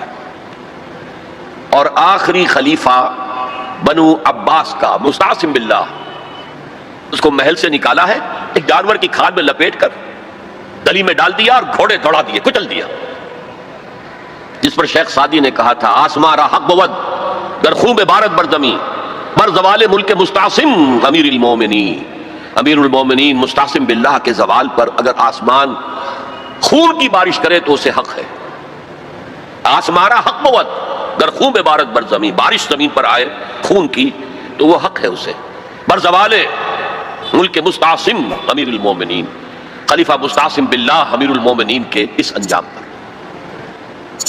اب نوٹ کیجئے جیسے وہاں پر پھر رینائسنس ہوئی تھی، لیکن میں بتا چکا وہ ہوئی اسی قوم کے اندر، یہاں یہ مجبوری نہیں تھی، ملٹی نیشنل ہے۔ جو احیاء اب ہوا کس کے ہاتھوں ہوا؟ انہی تاتاریوں کے ہاتھوں ہوا ہے، آیا فتنہ تاتار کے افسانے سے، پاسباں مل گئے کعبے کو صنم خانے سے، جنہوں نے کروڑوں مسلمانوں کو قتل کیا، اسلام نے انہیں فتح کر لیا، اسلام لے آیا۔ اب جو عالم اسلام کے اندر قوتیں ابھری ہیں، کوئی ایک مرکزی حکومت اس کے بعد نہیں بن سکی، اور عربوں کو اس وقت سے جو ڈپوز کیا گیا، معزول کیا گیا، امت مسلمہ کی قیادت ان سے چھین لی گئی۔ اور یہ وہ بات تھی کہ جو بالکل شروع میں سورہ محمد صلی اللہ علیہ وسلم کہہ دی گئی تھی، ان تتولوا یستبدل قوما غیرکم، اگر تم پیٹھ دکھا دو گے اس مشن کو جو ہم نے تمہارے حوالے کیا تو اللہ تعالیٰ تمہیں ہٹا کر کسی اور کو لے آئے گا۔ That happened in the mid 13th century of Christian era. Fall of Baghdad 1298۔ اب اس کے بعد وہ تاتاری ایمان لے آیا۔ اب تاتاریوں میں سے یہ سب ترک ہے، ترکش ہورڈز، ترکان تیموری جنہیں ہم مغل کہتے ہیں، ترکان تیموری انڈیا میں ان کی مملکت عظیم قائم ہوئی، ترکان صفوی ایران کے اندر ان کی مملکت قائم ہوئی، ترکان عثمانی اناتولیا کے علاقے سے وہ سردار جو تھا ترک سردار عثمان، اس نے آگے بڑھ کر حکومت ایک بنائی ہے، اور وہ جس طرح پھر پھیلی ہے، پورا مشرقی یورپ اس نے فتح کیا ہے۔ ترکوں نے قسطنطنیہ فتح کر کے پھر مشرقی یورپ میں ویانا تک کا جا کر محاصرہ کیا ہے، پورا مغربی ایشیا اس کے تحت آ گیا، پورا شمالی افریقہ اس کے تحت آ گیا۔ جو کبھی گریٹ رومن امپائر ہوتی تھی، بالکل اس پیمانے کی گریٹ آٹومان امپائر دنیا میں قائم ہوئی۔ یہ سلطنت عثمانیہ، اس میں 400 برس تک خلافت بھی رہی، خلافت عربوں سے منتقل ہو کر ترکوں کے پاس آ گئی۔ خلافت عثمانیہ جسے ہم کہتے ہیں، اگرچہ وہ ملوکیت تھی، بنو امیہ کا دور بھی ملوکیت کا دور تھا، بنو عباس کا دور بھی ملوکیت کا دور تھا، اور یہ جو خلفائے عثمانی کہلاتے ہیں ترک، یہ بھی ملوکیت کا دور تھا، ملکن عاضن، کٹکھنی ملوکیت۔ یہ دور جو ہے یہ کافی طویل رہا ہے، 400 برس تک تو خلافت بھی رہی۔ اس کے بعد پھر زوال آیا، سلطنت عثمانیہ بھی یورپ کا مرد بیمار بن گئی، زوال آتا ہے، ہر کمال را زوال ہے۔ جیسے کہ اسپینگلر ایک فلاسفر آف ہسٹری ہے، اور اس نے کہا ہے کہ قوموں کے عروج و زوال کا معاملہ عام انسانوں کے عروج و زوال کے مشابہ ہے۔ انسان پیدا ہوا، جوان ہوا، طاقت میں آیا، قوت میں آیا، جوش ولولہ، پھر ادھیڑ عمر ہوئی، پھر ڈھیلا پڑا، پھر بوڑھا ہوا، پھر مر گیا۔ قومیں اسی طرح ابھرتی ہیں، طاقت پکڑتی ہیں، پورے اپنے شان پر آتی ہیں، جوبن پر آتی ہیں، پھر قومیں ڈھیلی پڑتی ہیں، اور قوموں کے اندر زوال آتا ہے۔ عربوں میں زوال آیا تو اللہ تعالیٰ نے ترکوں کے حوالے کر دیا۔ اب ایک نکتہ نوٹ کیجئے، یہ جو ہمارے دو دور عروج آئے، ان میں سے ایک میں عربوں کے جو زیر قیادت دور تھا، اس میں یورپ میں داخل ہوئے مسلمان عرب اور بربر، جبل الطارق کے ذریعے سے، طارق ابن زیاد کی سرکردگی میں، جو موسیٰ ابن نصیر کے بہت بڑے جرنیل تھے، اور آئیبیرین پیننسلا پورا فتح کر لیا، پورا موجودہ پورچگل اور اسپین پورا کا پورا، پائرنیز کو کراس کیا، سلسلہ کوہ جو ہے جو فرانس کو علیحدہ کرتا ہے اسپین سے، آئیبیرین پیننسلا سے، اور ہارٹ آف فرانس تک پہنچ گئے۔ لیکن وہاں ایک بڑی زبردست شکست دی ایک بہت بڑے فرانسیسی سردار نے۔ یہ 732 کا واقعہ ہے، حضور کے انتقال کے 100 برس بعد، 632 میں حضور کا انتقال ہوا، 732 میں بڑی زبردست شکست ہوئی۔ حالانکہ جب کہ یہ سیلاب جا رہا تھا، تو عجیب بات ہے جو آپ نے شاید کبھی نہ سنی ہو، انگلینڈ میں شہنشاہ تھا ایمپرر ہوسا HOSSA، وہ ایمان لے آیا. اس نے دیکھا آ رہا ہے یہ سیلاب، میرا بھی ستیہ ناش ہو جائے گا. پورا آئیبیرین پیننسولا ان کے سامنے جو ہے وہ پامال کر چکے ہیں. وہ اسلام لے آیا، اس نے وفد بھیج دیا اسپین میں کہ میں تو اسلام لے آیا. بعد میں جب مسلمان ریٹریٹ انہیں کرنا پڑا فرانس سے نکل کر اور رہ گئے پائرنیز کے ساؤتھ ویسٹ ہی میں، تو پھر وہ دوبارہ عیسائی ہو گئے. بہرحال دوسرا ہمارا دور جو ہے، اس کے بعد جو زوال کا دور شروع ہوا ہے، دیکھیے جیسے یہودیوں پر یورپ کی طاقتیں آئی تھیں، لیکن وہاں صرف یہ فرق ہے کہ eastern Europe, the Greeks and the Romans. ہم پر جو آئے وہ ویسٹرن سینٹرل یورپ کے لوگ آئے. ایک بات نوٹ کر لیجئے، ہسپانیہ کی یونیورسٹیوں نے یورپ کو بیدار کیا، ورنہ اس سے پہلے یورپ ڈارک ایجز، وہ خود کہتے ہیں ہماری تاریخ کا سیاہ دور. پوپ کی حکومت اتنی شدید تھی، اتنی متشدد تھی. سائنس کی تعلیم حرام، فلسفے کی تعلیم حرام. کسی گھر سے اگر سائنس اور فلسفے کی کتاب نکل آئے، گھر جلا دیا جائے گا. مسلمانوں کے ذریعے سے جیسے ہمارے نوجوان جاتے ہیں امریکہ پڑھ کر آتے ہیں، آتے نہیں وہیں بیٹھ جاتے ہیں، وہ تو اکثر و بیشتر واپس نہیں آتے. لیکن یہ لوگ آتے تھے. اسپین کے بالکل ساتھ فرانس ہے، اس کے ساتھ جرمنی ہے، اس سے نیچے ملتا ہوا جو ہے اٹلی ہے. ان 3 ملکوں کے نوجوان آتے تھے. Universities of Toledo, university of Cordoba قرطبہ، یونیورسٹی آف گراناڈا غرناطہ، یہاں سے پڑھ کر جاتے تھے. اسی کے تحت، اسی کے اثر کے تحت ریفارمیشن شروع ہوئی، اصلاح مذہب اور احیاء العلوم شروع ہوا. لیکن بدقسمتی سے اس پوری تحریک میں پوپ کے تشدد اور غلط طرز عمل کے رد عمل کے طور پر مذہب دشمنی آ گئی. چھوڑو مذہب کو، ہٹاؤ ان کو. اور یہودیوں نے اس جلتی آگ پر تیل کا کام کیا، سیکولرزم کا انجیکشن لگایا تاکہ مذہب اور ریاست علیحدہ ہو جائیں. اگر مذہب کا ریاست سے کوئی تعلق ہے تو پھر ہماری کیا حیثیت ہے؟ ہم تو یہودی ہیں، مائنیوٹ مائنورٹی ہیں. اگر مذہب علیحدہ، سیاست علیحدہ، ریاست علیحدہ، تو ہم بھی مکمل شہری ہیں، برابر کے حقوق ہیں ہمارے. یہ انہیں سوٹ کرتا تھا. پھر انہوں نے پوپ کا جب تک حکومت تھا تو سود ہر سطح پر، ہر نوعیت کا حرام تھا، یوزری بھی اور کمرشل انٹرسٹ بھی حرام. لیکن انہوں نے عیسائیت کے 2 حصے کیے. جیسے ہمارے ہاں عبداللہ ابن سبا آیا تھا یہودی یمن سے، اور اسلام کا لبادہ اوڑھ کر اس نے مسلمانوں کے اندر الفتنۃ الکبریٰ پیدا کیا. اور اس وقت سے جو ہمارے ہاں شیعہ سنی کی تقسیم ہوئی ہے وہ آج تک ہے. اسی طریقے سے کرسچینٹی کو انہوں نے پھاڑ کر کیتھولسزم اور پروٹیسٹنٹزم کے اندر تقسیم کر دیا، اور پروٹیسٹنٹس جو ہیں ان کو اعلی کار بنایا. سب سے پہلا پروٹیسٹنٹ ملک برطانیہ نے پوپ سے اپنا علیحدہ کیا، چرچ آف انگلینڈ علیحدہ قائم کر لیا. اپنا بینک سب سے پہلا قائم کیا، بینک آف انگلینڈ، یہودیوں کا بینک. بہرحال ان طریقے سے ان یہودیوں نے رفتہ رفتہ یورپ کو اپنے شکنجے میں کس لیا. اب یہ جو رینائسنس ہوا اور احیاء العلوم ہوا اور سائنس کی ترقی ہوئی، نئی نئی ایجاد ہوئی، نئی نئی چیزیں جو ہیں وہ انسان نے تلاش کی، دریافت کی، فورسز آف نیچر، اور انہیں جو ہے ہارنس کیا، انہیں ایکسپلائٹ کیا، انہیں استعمال کیا، تو ایک پاور پوٹینشل پیدا ہو گیا سینٹرل یورپ کے اندر. اور طاقت تو پھر اپنا نفوذ چاہتی ہے ادھر ادھر. کوئی طاقتور پہلوان ہو تو وہ ادھر بھی جاتے ہوئے کندھا مارے گا، ادھر بھی کندھا مارے گا، تو وہ تو طاقت کا ظہور وہ چاہتا ہے. لیکن نوٹ کر لیجئے، عالم اسلام کا پہرے دار سلطنت عثمانیہ بہت مضبوطی کے ساتھ کھڑی ہوئی تھی.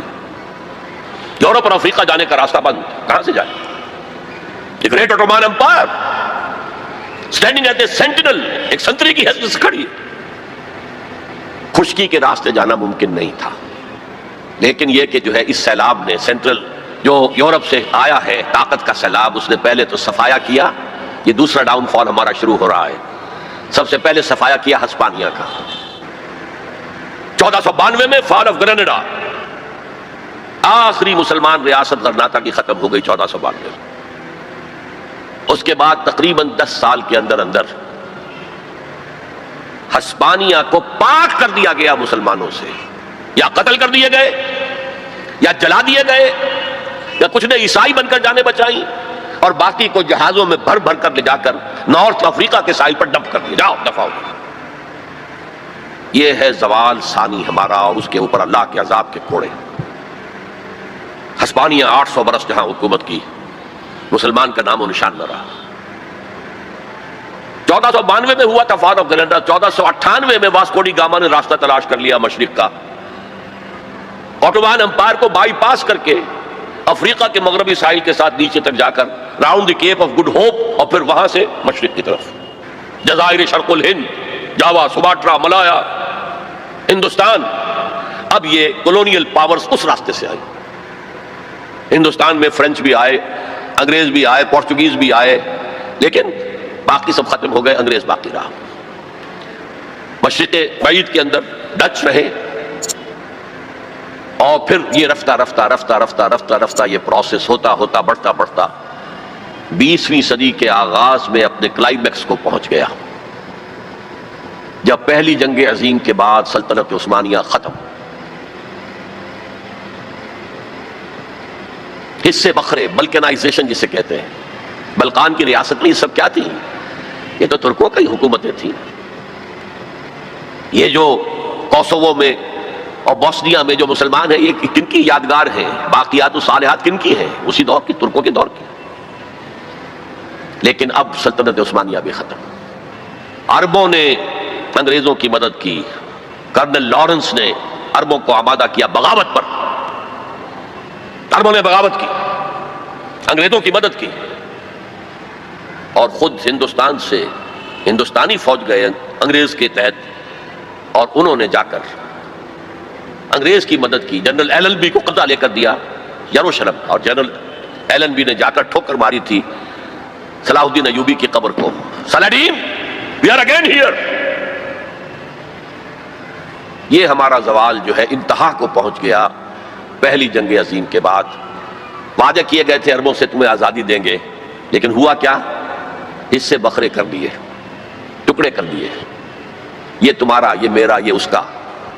عراق اور مصر ہمارے، برطانیہ کے، شام فرانس کا، لیبیا اٹلی کا، پھر الجزائر فرانس کا۔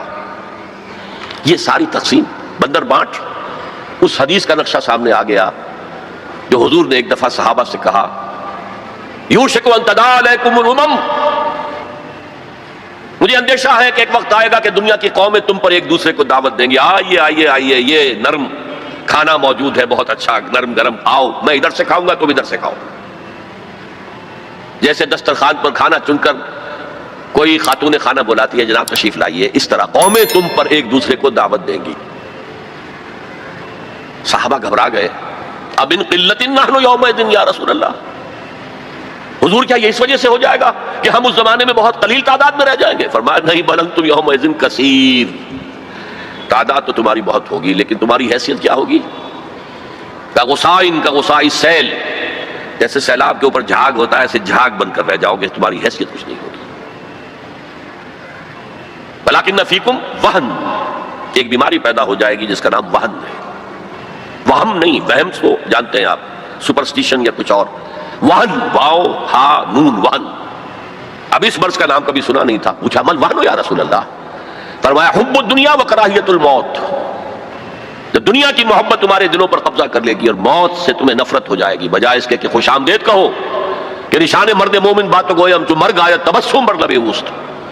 میں تمہیں بتاؤں مرد مومن کی نشانی کیا ہے؟ جب موت کا وقت آتا ہے اس کے ہونٹوں پر مسکراہٹ ہوتی، صورتحال بدل جائے گی، موت سے ڈرو گے، بھاگو گے، فرار کرو گے، اور دنیا کی محبت تمہارے دل میں پلا دی جائے گی۔ وہ حال عالم اسلام کا حصے بکھرے کر کے تقسیم کر دیا گیا۔ میں اسے اسلام کا ماضی قرار دے رہا ہوں۔ 2 عروج 2 زوال، جیسے 2 عروج وہاں تھے 2 زوال تھے۔ وہاں پہلے شمال سے آئے تھے اشوری، یہاں شمال سے آئے کروسیڈرز۔ وہاں مشرق سے آیا تھا نبوکڈنیزر، یہاں مشرق سے آئے تاتاری ہورس۔ پھر وہاں دوسرے دور میں وہاں یورپ سے طاقتیں آئیں، گریکس آئے، رومنز آئے، ہم پر یورپ کی دوسری طاقتیں آئیں، انگریز آئے، فرانسیسی آئے، اسپینیئرز آئے، اٹالینز آئے۔ یہ تمام طاقتیں ہیں کہ جنہوں نے کالونائز کیا مسلم ورلڈ کو۔ اب دیکھیے، میں ایک بات عرض کر دوں جو مجھے پہلے کہنی چاہیے تھی، یہ حال کس بلا کا نام ہے یہ معین نہیں ہو سکتا، اس لیے کہ ہر لمحہ ایک لمحے پہلے تو ماضی، اور ایک لمحے بعد مستقبل، تو حال کیا ہے؟ حال کسے کہیں گے؟ جیسے آپ نے جیومیٹری میں پڑھا ہوگا، نقطہ کسے کہتے ہیں؟ پوائنٹ جس کی کوئی ڈائمنشن نہ ہو، نہ چوڑائی نہ موٹائی، کچھ نہیں۔ لائن کسے کہتے ہیں؟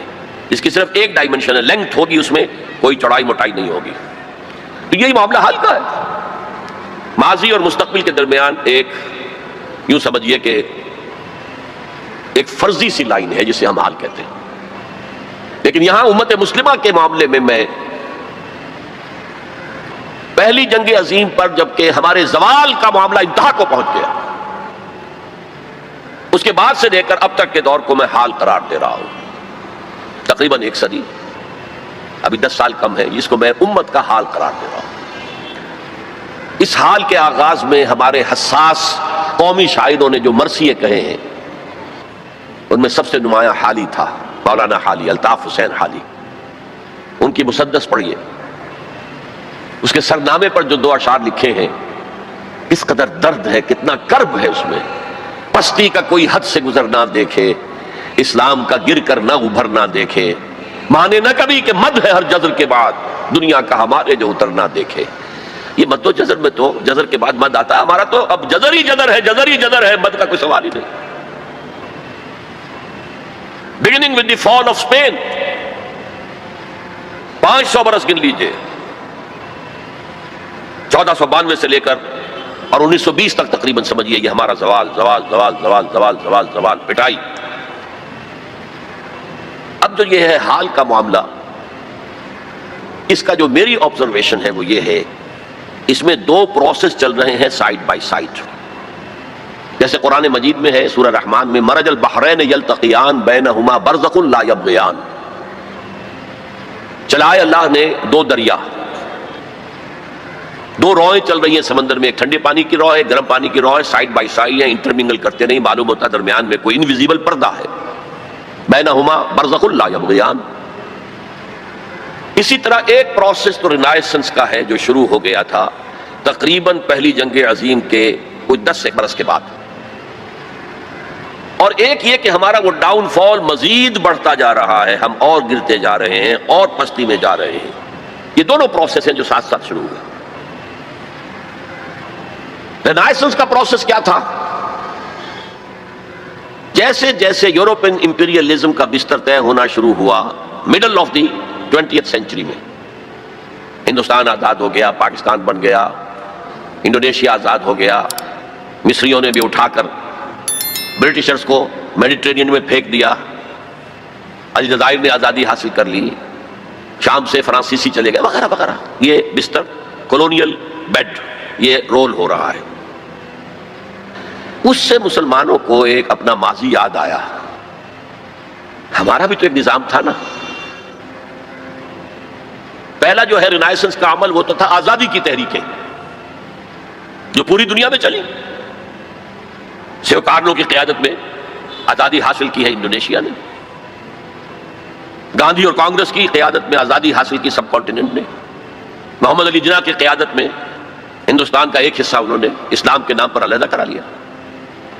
تو آزادی کی تحریکیں جو ہیں یہ فرسٹ فیز تھی اس رینائسنس کا، تاکہ آزادی مل گئی۔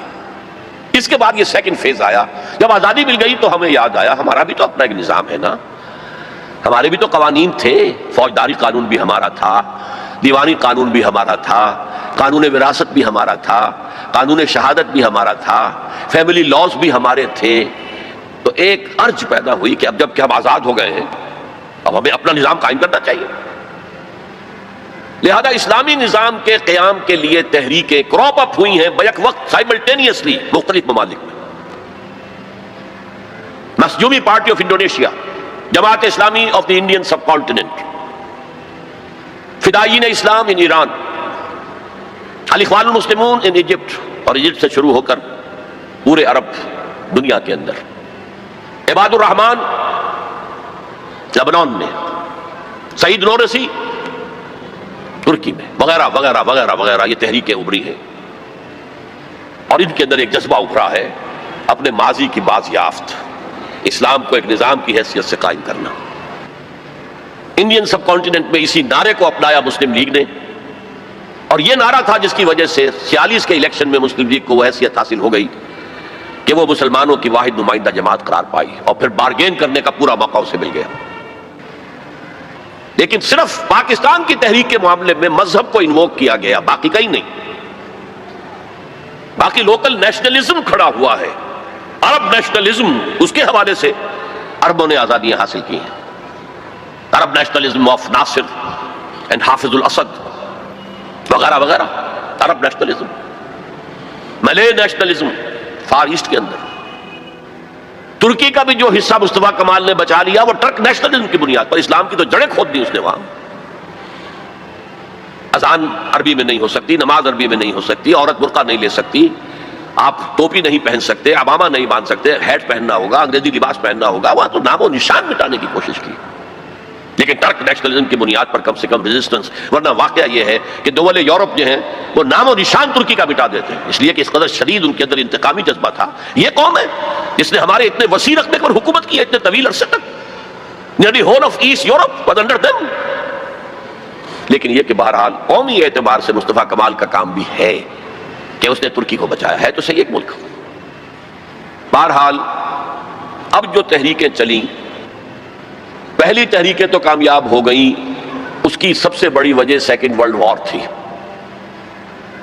یورپین پاورز اتنی کمزور ہو چکی تھیں، اتنی کمزور کہ اپنے بہت آؤٹ لائنگ جو ان کے علاقے تھے مقبوضہ، ان پر کنٹرول کرنا ممکن نہیں تھا. انگریز اس لیے گیا یہاں سے، ہم نے تو نہیں نکالا اسے.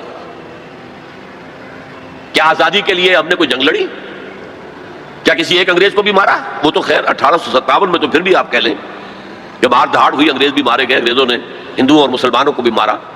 لیکن یہ جو سن 47 میں ہمیں آزادی ملی ہے، اس میں تو نہ ہم نے کسی انگریز کو مارا، نہ انگریز نے کسی ہندوستانی کو مارا. یہ تو وہ جو حالات کا تقاضا تھا. اور آپ کو معلوم ہے کہ سن 48 کا فیصلہ کیا ہوا تھا انہوں نے پہلے کہ وی شیل لیو انڈیا ان 1948. اس سے بھی ایک سال پہلے وہاں سے نکل گئے. اور دوسرا فیکٹر تھا انٹرنیشنل سین پر امریکہ جو ہے طلوع ہو گیا تھا اور وہ آزادی کی تحریکوں کو سپورٹ کر رہا تھا. تو یہ مختلف فیکٹر سے آزادی کی ہماری تحریکیں تو کامیاب ہو گئیں، لیکن نظام اسلامی کے قیام کی کوئی تحریک آج تک کامیاب نہیں ہوئی. یہ ایک بہت بڑی فیلیور ہے، بہت بڑی فیلیور ہے، بہت بڑی فیلیور ہے. اور یہ ایک بہت بڑا تاریخ کے فلسفے کے اعتبار سے بہت بڑا عقدہ ہے جسے حل کرنا پڑے گا. ایسا کیوں ہوا ہے؟ میرے نزدیک اس کی دو وجوہات ہیں. ایک وجہ یہ ان تحریکوں نے یہ سمجھا کہ جب مسلمان ہیں تو ایمان تو ہے، عمل کی کمی ہے، لہذا عمل بہتر ہو جائے. They took it for granted. ایمان تو ہے، حالانکہ ایمان نہیں تھا، نہ ہے آج بھی. وہ ایک عقیدہ ہے، موروثی عقیدہ ہے. That's all. کنوکشن والا ایمان کہاں ہے؟ یقین والا ایمان کہاں ہے؟ اور نظام بدلنے کے لیے، نظام بدلنے کا مطلب ہے انقلاب برپا کرنا. انقلاب برپا کرنے کے لیے، اسلامی انقلاب کے لیے جس ایمان کی ضرورت ہے وہ زندہ ایمان ہونا چاہیے. زندہ ایمان، لیونگ فیتھ، برننگ فیتھ. اس کے بغیر یہ کام ممکن نہیں. تو ایمفیسس اسلام پر تو تھا، اسلامی نظام حیات پر تھا، لیکن ایمان پر نہیں تھا. نمبر دو، انہوں نے میتھڈالوجیز جو ہیں وہ جو موجودہ دنیا کی تحریکوں ہیں ان سے اخذ کی، بجائے اس کے کہ میتھڈالوجی اخذ کرتے محمد الرسول اللہ صلی اللہ علیہ وسلم کے طریقے سے، آپ کی سیرت سے اخذ کرتے. کیونکہ یہ کام انبیاء میں سے بھی صرف آپ کے ذریعے ہوا ہے. ایک مرتبہ ہوا تاریخ میں کہ ایک پورا نظام قائم ہو گیا. اور اس لیے میں نے نوٹ کرایا تھا اپنے پچھلے لیکچرز میں کہ حضور کے لیے 3 مرتبہ آیا هو الذی ارسل رسولہ بالہدی ودین الحق لیظہرہ علی الدین کلہ. اور کسی اور رسول کے لیے ایک دفعہ بھی نہیں آیا. نہ حضرت ابراہیم کے لیے، نہ حضرت موسیٰ کے لیے، نہ حضرت عیسیٰ کے لیے، نہ حضرت نوح کے لیے علیہ الصلوۃ والسلام. یہ کام حضور نے کیا اور ایک لائف سپین میں کیا، 20-22 برس. 610 میں وحی کا آغاز ہوا، 632 میں انتقال ہو گیا، 22 برس تھے. اور عرب میں تو جو انقلاب کی تکمیل ہے وہ سن 8 کے اندر ہو گئی تھی جب مکہ فتح ہو گیا. بعد کے دور کو تو آپ کہہ سکتے ہیں موجودہ جو ملٹری ٹرمینالوجی ہے موپنگ اپ آپریشن، بس جہاں جہاں کوئی ریزسٹنس کے پاکٹس رہ گئے تھے ان کو صاف کرنا. ورنہ انقلاب کی تکمیل تو ہو گئی تھی فتح مکہ پر سن 8 ہجری میں. لہذا ہمیں سیرت محمدی صلی اللہ علیہ وسلم کو سورس ماننا چاہیے اس میتھڈالوجی کا. یہ 2 غلطیاں ہوئی ہیں بالعموم ان تحریکوں سے. لیکن بہرحال سبق سیکھ کر آگے چلنا ہے، کوششیں کرنی ہیں۔ مجھے فیض کی ایک نظم بہت اچھی لگتی ہے، بہت اچھی لگتی ہے۔ میں نے بھی اپنی زندگی کے 10 سال جماعت اسلامی میں بسر کیے ہیں، پھر میں وہاں سے مایوس ہو کر نکلا ہوں۔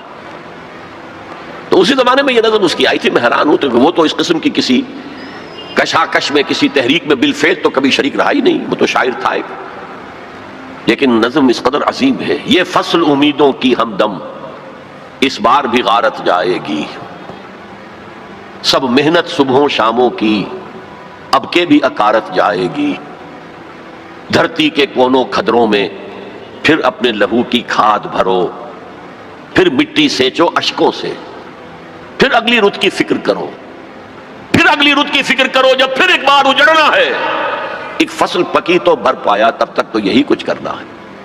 Try and try again, try and try again, try and try again.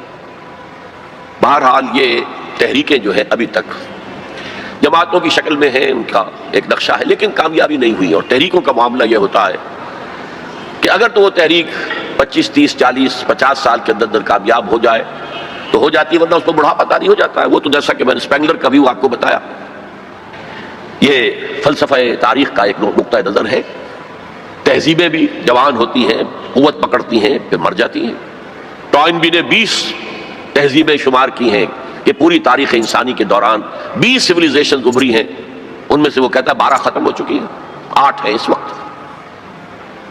اور اسی کو ہنٹنگٹن نے پھر آگے بڑھایا کلیش آف سویلائزیشن کے اندر، کہ یہ جو 8 تہذیبیں آج دنیا میں ہیں، ان میں سے ایک ہماری مغربی تہذیب ہے، باقی 7 میں سے بھی 5 وہ ہیں جنہیں ہم آسانی سے ایسیمیلیٹ کر سکتے ہیں، ہمارے اندر گم ہو جائیں گی، ضم ہو جائیں گی۔ They pose no threat, no challenge. صرف 2 تہذیبیں ایسی ہیں کہ جو ذرا لوہے کے چنوں کے مانند ہیں، ان کے چبانا مشکل ہوگا، ایک مسلم سویلائزیشن اور ایک کنفیوشین سویلائزیشن آف چائنا۔ اس پر پھر اس نے مشورے دیے تھے، اور یہ جو تھنک ٹینکس ہوتے ہیں اور جو اس طرح کے دانشور ہوتے ہیں، ان کے مشوروں پر کس طرح عمل ہوتا ہے امریکہ کے اندر۔ 2 مشورے دیے، ایک تو چائنا کو اور مسلم ورلڈ کو ایک دوسرے سے دور کرو، چائنا کو ایسٹ ورڈ لکنگ کر دو، ویسٹ ورڈ لکنگ نہ رہے۔ ویسٹ میں تو عالم اسلام ہے، اگر مشرق کی طرف رخ ہو جائے گا تو پیسیفک، اکراس دی پیسیفک امریکہ بیٹھا ہوا ہے، اور بیچ میں نیچے جو جزیرے ہیں۔ اسی مشورے کے تحت ایپیک قائم ہوئی، ایشیا پیسیفک اکنامک کوآپریشن۔ دوسرا مشورہ دیا، مسلمانوں کے آپس کے اختلافات کو بھڑکاؤ۔ میں سمجھتا ہوں پاکستان میں جو شیعہ سنی قتل و غارت ہوئی ہے، وہ اصل میں اس پالیسی کا نتیجہ، وہ انڈیجنس نہیں ہے، بلکہ اس کے ڈانڈے باہر سے ملتے ہیں۔ ورنہ شیعہ سنی سائڈ بائی سائڈ رہتے ہیں، کبھی کوئی عوامی فساد تو ہوا ہی نہیں ہوا۔ شیعہ سنی کا کوئی عوامی فساد کبھی ہوا ہی نہیں، آج تک نہیں ہوا۔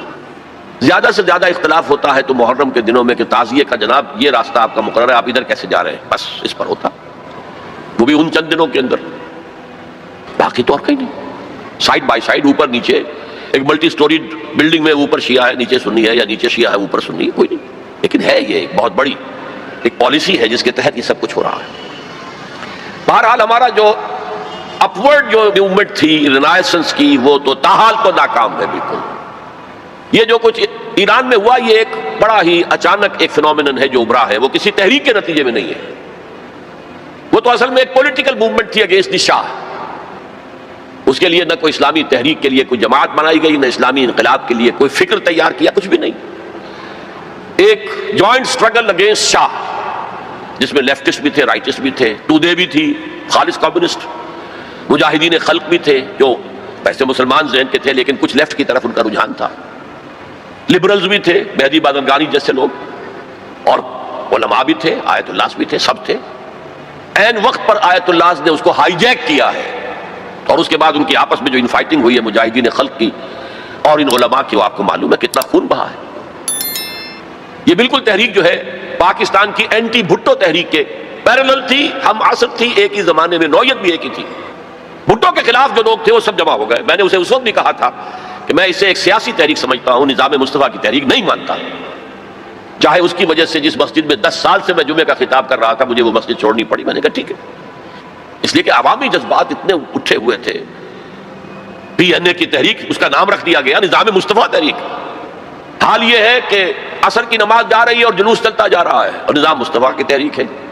نمازیں ایک دوسرے کے پیچھے نہیں پڑھ رہے ہیں اور نظام مصطفیٰ کی تحریک ہے. انا للہ و انا الیہ راجعون. وہ بھی ایک پولیٹیکل موومنٹ تھی, اینٹی بھٹو موومنٹ. کسی کو کسی وجہ سے دشمنی تھی بھٹو سے, کسی کو کسی وجہ سے, کسی کو کسی وجہ سے, کسی کو کسی, سب جمع ہو گئے اور سب نے جو ہے ٹانگ کھینچ لی. لیکن ہائی جیک کر کے لے گئی آرمی, سب دیکھتے رہ گئے. وہ سارا حلوہ جو پی این اے نے پکایا تھا وہ ضیاء الحق نے 11 سال کھایا بیٹھ کر آرام سے. It was hijacked by Zia ul Haq, that was hijacked by علماء. لیکن پیرلل موومنٹس تھی, اور shah of Iran and Bhutto both مرتے وقت یہ کہہ کر گئے کہ ہمیں امریکہ نے مروایا ہے. ڈیموکریٹک حکومت تھی, ڈیموکریٹس کی حکومت تھی امریکہ میں, انہوں نے سپورٹ کیا ان تحریکوں جو ان کے خلاف چل رہی تھی. بہرحال بھٹو کا تو ایک اور جرم بھی تھا کہ اس نے ایٹم بم بنانے کا اعلان کیا تھا, چاہے ہمیں گھاس کھانا پڑے ہم ایٹم بم بنائیں گے.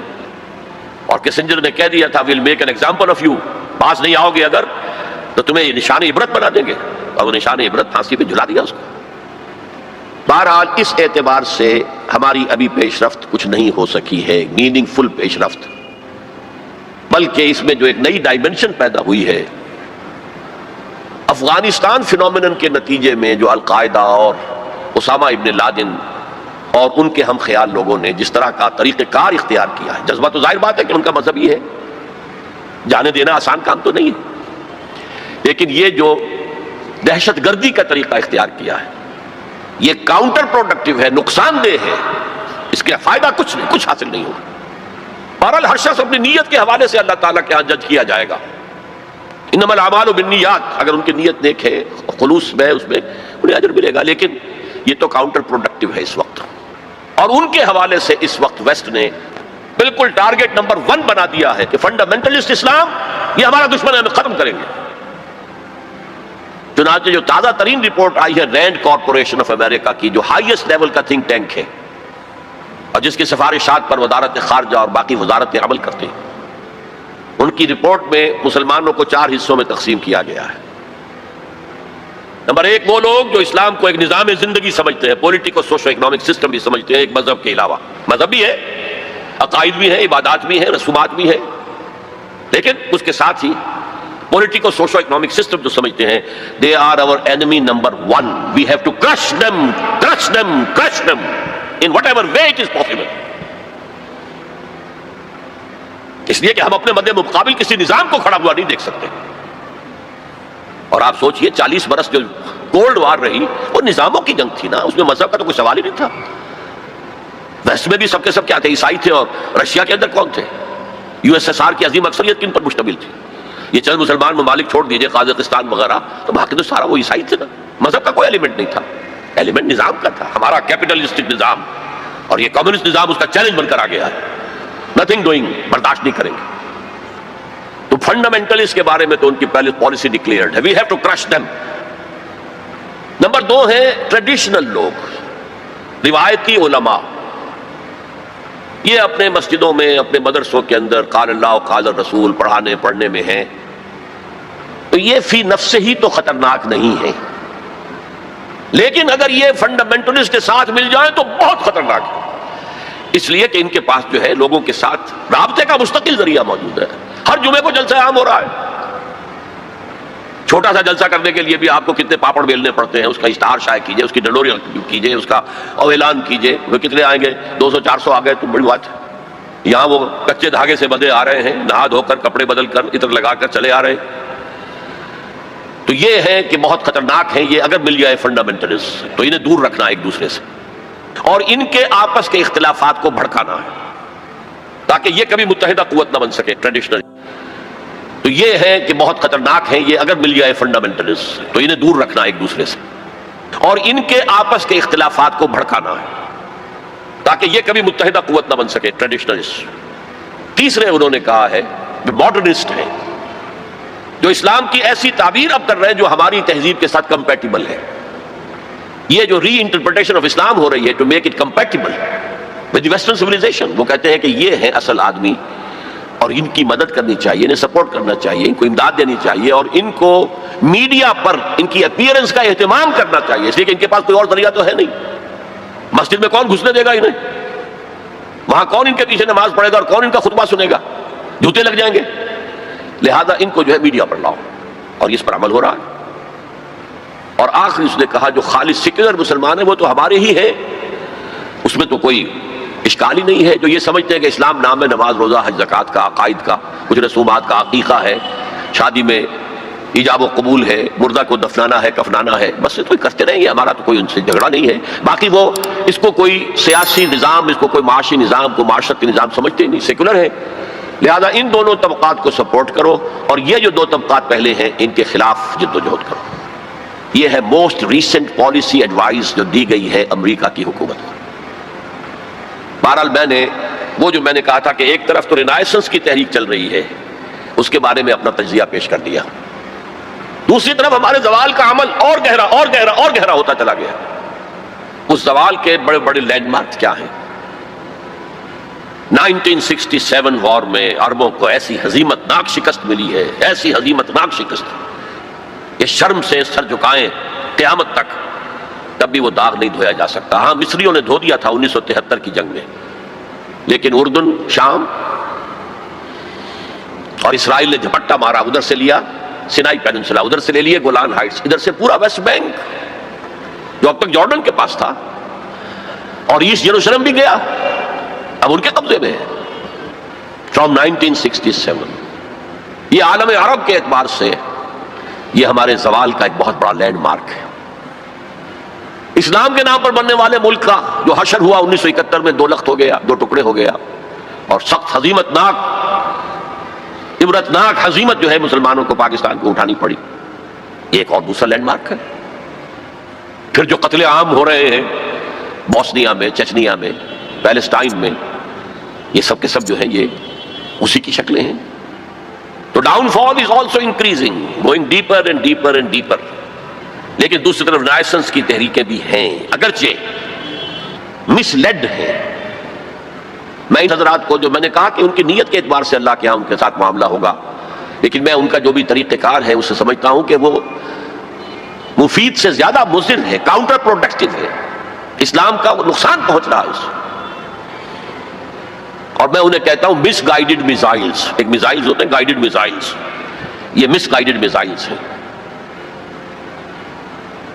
یہ ہے آج کی داستان جو میں نے آپ کے سامنے رکھی۔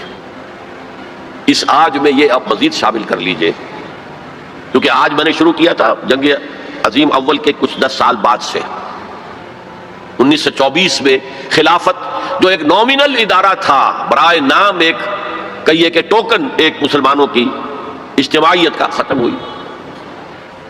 اس کے بعد سے پھر ایک رینائسنس کا پروسیس شروع ہوا، آزادی کی تحریکیں، نظام اسلام کے قیام کی تحریکیں، آزادی کی تحریکیں کامیاب ہوئی، وہ زمانے کی جو روح عصر تھی، اسپرٹ آف دی ٹائم کے مطابق تھی، کامیاب ہو گئی۔ لیکن یہ کہ یہ تحریکیں دوسری جو ہے ناکام ہو گئی، اور اب جو ایلیمنٹ آ گیا ہے وہ کاؤنٹر پروڈکٹیو ہے۔ لیکن ہمارے خلاف جو اب طاقت ایک ابھر کر آئی ہے، وہ جو اسلام کی بدترین دشمن ہے، یہودی، اب انہیں تمکن حاصل ہو گیا ہے، ان کے شکنجے میں ہے اس وقت، عالم عیسائیت ان کے شکنجے میں ہے۔ اگرچہ اس میں مختلف شیڈز ہیں، کیتھولکس اتنے زیادہ اعلی کار نہیں ہیں ان کے، اگرچہ ویسے شکست مان چکے ہیں۔ پوپ نے یہ فتویٰ ایشو کر دیا تھا کہ حضرت عیسیٰ کے صلیب دیے جانے کی ذمہ داری یہودیوں پر نہیں ہے، جس کے جواب میں پھر ابھی ایک پکچر بنی ہے دی پیشن، جس میں کہ صحیح حقائق کو دوبارہ پیش کیا گیا۔ سن 62 میں نے ایک پکچر دیکھی تھی کنگ آف کنگز، اور اس میں صحیح تاریخ تھی، حضرت عیسیٰ کو کنہوں نے مروایا تھا، ان کے قول کے مطابق، ہمارے نزدیک تو اللہ نے انہیں اٹھا لیا تھا۔ اور دوسری طرف جو پروٹیسٹنٹ عیسائی ہیں، جو زیادہ فنڈامنٹلسٹ ہیں، ویسپ، ان میں سے خاص طور پر ویسپ، یہ اصطلاح پتہ نہیں آپ لوگوں نے سنی ہے کہ نہیں سنی ہے۔ ویسپ ایک تو اس بھیڑ کو کہتے ہیں جو کاٹ جاتی ہے کہیں اور سوجن ہو جاتی ہے اور تکلیف ہوتی ہے، اور ویسپ اصل میں مخفف ہے وائٹ اینگلو سیکسن پروٹیسٹنٹس۔ ان کے 2 گڑھ ہیں بڑے بڑے، ایک برطانیہ اور ایک امریکہ، USA، ویسپ۔ یہ پوری طرح یہودیوں کے شکنجے میں ہے۔ یہ بات پچھلی صدی میں، آج سے تقریباً 100 برس قبل، علامہ اقبال جب یورپ گئے تھے 1905 میں، اور 1908 تک رہے تھے وہاں، تو he could see through the society، European society. وہ خود جو کہتے ہیں نا کہ گاہ میری نگاہ تیز چیر گئی دلے وجود، گاہ الجھ کے رہ گئی میرے توہمات میں۔ تو انہوں نے دل وجود کو ان کی نگاہ نے چیر کر دیکھ لیا تھا کہ فرنگ کی رگے جہاں پنجے یہود میں ہے۔ اس وقت کا فرنگ، اس کا امام برطانیہ تھا، آج اسی فرنگ کا امام امریکہ ہے، یونائٹڈ اسٹیٹس آف امریکہ۔ فرنگ کی رگے جہاں پنجے یہود میں ہے۔ بہرحال اب میں مستقبل کی طرف آتا ہوں۔ اس کو میں دو حصوں میں تقسیم کروں گا، ایک مستقبل بعید، ایک مستقبل قریب۔ مستقبل بعید جو زیادہ بعید نہیں ہے میرے نزدیک، وہ بہت زیادہ دور نہیں ہے، وہ کیا ہے؟ قرآن مجید کے صغرا کبرا سے بھی ثابت ہوتا ہے، پوری وضاحت کے ساتھ قرآن میں یہ نہیں ہے، لیکن صغرا کبرا قرآن میں موجود ہے، جس کا لازمی نتیجہ ہے جو میں ابھی آپ کے سامنے رکھوں گا، اور احادیث نبویہ سے بڑی وضاحت کے ساتھ ثابت ہے کہ قیامت سے قبل پوری دنیا میں، پورے گلوب پر دین حق اسی طرح غالب آئے گا جیسے کہ حضور کی جد و جہد کے نتیجے میں جزیرہ نما عرب میں غالب آیا تھا۔ قرآن میں صغرا کبرا کیا ہے؟ 3 دفعہ کہا کہ ہم نے بھیجا ہے محمد کو صلی اللہ علیہ وسلم دین کو غالب کرنے کے لیے، وہ آیت نے بار بار کوٹ کی ہے۔ 5 دفعہ کہا ہے کہ ہم نے بھیجا ہے محمد کو پورے عالم انسانیت کے لیے۔ سب سے اہم آیت ہے سورہ سبا کی نمبر 28 آیت، وَمَا أَرْسَلْنَاكَ إِلَّا كَافَّةً لِلنَّاسِ بَشِيرًا وَنَذِيرًا، اے محمد ہم نے آپ کو نہیں بھیجا مگر پوری نوع انسانی کے لیے بشیر اور نذیر بنا کر۔ اب اس صغرا کبرا کو جوڑیے، جب تک پوری دنیا پر دین حق اسی طرح غالب نہ ہو جیسے کہ حضور نے عرب میں کر دیا تھا، حضور کا مقصد بعثت ہنوز شرمندہ تکمیل ہے، اور یہ ممکن نہیں ہے کہ دنیا ختم ہو جائے اور حضور کا مقصد بعثت جو ہے پورا نہ ہو۔ احادیث کے اندر وہ حدیث جو میں 2 دفعہ آپ کے سامنے لا چکا ہوں، پہلا دور نبوت، دوسرا خلافت علی منہاج النبوہ، تیسرا ملکن عاضا، چوتھا ثم تکون ملکن جبریا، پھر ملوکیت ہوگی مجبوری والی، غلامی والی۔ اب میں نہیں کہہ سکتا کہ اس وقت صحابہ نے اس کا کیا مطلب سمجھا ہوگا، یہ 2 ملوکیتیں علیحدہ علیحدہ حضور نے گنوا دی۔ آج ہم سمجھ سکتے ہیں کہ پہلی ملوکیت وہ تھی جس میں سلاطین اور ملوک مسلمان تو تھے، کلمہ گو تو تھے، پھر ہم ملکہ وکٹوریہ کے غلام ہو گئے۔ یہ ملکن جبریت، یہ پورے عالم اسلام کو جو روند ڈالا تھا کولونیل پاورز آف یورپ نے، یہ اس کی طرف اشارہ ہے۔ یہ فرمایا یہ دور بھی رہے گا جب تک اللہ چاہے گا، پھر اللہ اسے بھی اٹھا لے گا۔ And the good news is ثم تکون خلافت علی منہاج النبوہ، پھر دوبارہ دنیا میں خلافت علی منہاج النبوہ کا نظام قائم ہوگا۔ یہ ہے وہ دور جو آنے والا ہے، مستقبل میں آئے گا، لازماً آئے گا۔ 2 پتنگیں ہیں اڑ رہی ہیں، ان کا پیچ پڑنے والا ہے بہت زبردست۔ ایک ہے نیو ورلڈ آرڈر، جو حقیقت میں جیو ورلڈ آرڈر ہے، ایک ہے جسٹ ورلڈ آرڈر آف اسلام، مقابلہ انہی میں ہونا ہے، اور نتیجے میں بالآخر اسلامی خلافت گلوبل کی طرف تو دنیا جا ہی رہی ہے، گلوبلائزیشن۔ یہ ملکوں کے درمیان لکیریں تو تقریباً بے ایمانی ہو جائیں گی، ملٹی نیشنلز کی حکومت ہوگی اصل میں، تو باقی حکومتیں جو ہے تو انتظامی قسم کے وہ ایک ریجنز ہوں گے، جیسے کہ پہلی جنگ عظیم سے پہلے پوری امت مسلمہ ایک وحدت تھی۔ ہاں حکومت یہاں مغلوں کی ہے، وہاں صفویوں کی ہے، لیکن کہیں کسی پاسپورٹ کی ضرورت نہیں، کہیں کسی ویزا کی ضرورت نہیں۔ کوئی مغرب سے چل کر آتا ہے ابن بطوطہ اور پہنچ جاتا ہے ہندوستان تک، اور یہاں آ کر وزیر بن جاتا ہے۔ وہ is not the son of the soil. امت کی وحدت برقرار تھی، یہ امت کی وحدت ختم ہوئی ہے فرسٹ ورلڈ وار کے بعد۔ المصر للمصریین، الشام للشامیین، العراق للعراقیین، یہ نعرے لگے ہیں امت کی وحدت کو پارا پارا کرنے کے لیے مغرب کے زیر اثر۔ یہ سب سے بڑی سازش تھی امت کی وحدت کو ختم کرنے کے لیے۔ بہرحال ایک تو یہ جس کی کے بارے میں حضور نے خبر دی کہ دوبارہ آئے گا خلافت علی منہاج النبوہ کا نظام، اور 2 حدیثیں آپ کو سنا دینا چاہتا ہوں جس میں حضور نے خبر دی ہے کہ اب جب یہ آئے گا تو گلوبل ہو۔ ایک حدیث ہے حضور صلی اللہ علیہ وسلم کے ایک غلام جنہیں آپ نے آزاد کر دیا تھا، حضرت ثوبان رضی اللہ تعالیٰ، ان کی روایت ہے۔ عن ثوبان رضی اللہ تعالیٰ عنہ قال قال رسول اللہ صلی اللہ علیہ وسلم ان اللہ زوالی الارض، اللہ نے میرے لیے پوری زمین کو لپیٹ دیا یا سکیڑ دیا، پوری زمین۔ فرائے تو مشارقہا و مغاربہا، میں نے سارے مشرق دیکھ لیے، سارے مغرب دیکھ لیے۔ وَإِنَّ أُمَّتِي سَيَبْلُغُ مُلْكُهَا مَا سُئِلَ لِي مِنْهَا، اور میری امت کی حکومت ان تمام علاقوں پر قائم ہو کر رہے گی جو مجھے زمین کو سکیڑ کر یا لپیٹ کر دکھا دیے گئے. اور یہ روایت کسی دوسرے تیسرے درجے کی حدیث کے ذخیروں میں سے نہیں ہے، مسلم شریف کی روایت ہے، درجہ اول کی کتب. اور دوسری حدیث وہ مسند احمد ابن حنبل کی ہے، مقداد الاسود عن المقداد الاسود رضی اللہ عنہ قال قال رسول اللہ صلی اللہ علیہ وسلم لا يبقى على ظهر الارض بيت وبر ولا مدر الا ادخله الله كلمة الاسلام. اس روئے زمین پر نہ کوئی گھر رہے گا اینٹ گارے کا بنا ہوا، اور نہ کوئی خیمہ ہوگا جو کھانوں کا بنا ہوا، جس میں اللہ اسلام کے کلمے کو داخل نہ کرے. بعز عزیز اور ذل ذلیل، یہ داخلہ دو میں سے ایک طریقے پر ہوگا، یا عزت والے کے اعزاز کے ساتھ، یعنی وہ خود اسلام قبول کر لے گا تو اس کے گھر میں یا اس کے خیمے میں اسلام داخل ہوگا، اس کی بھی عزت ہوگی. وَلِلَّهِ الْعِزَّةُ وَلِرَسُولِهِ وَلِلْمُؤْمِنِينَ، عزت کا حقدار تو اللہ ہے، اس کے رسول ہے اور اہل ایمان ہے. اور ذل ذلیل یا کسی کمزور کی پستی کی وجہ سے اگر اسلام قبول نہیں کریں گے تو یؤتوا الجزیۃ عن یدٍ وہم صاغرون، چھوٹے ہو کر رہنا پڑے گا، جزیہ دینا ہوگا. گویا کہ اسلام تو اس کے خیمے اور گھر میں بھی داخل ہو گیا، وہ خود محروم رہا.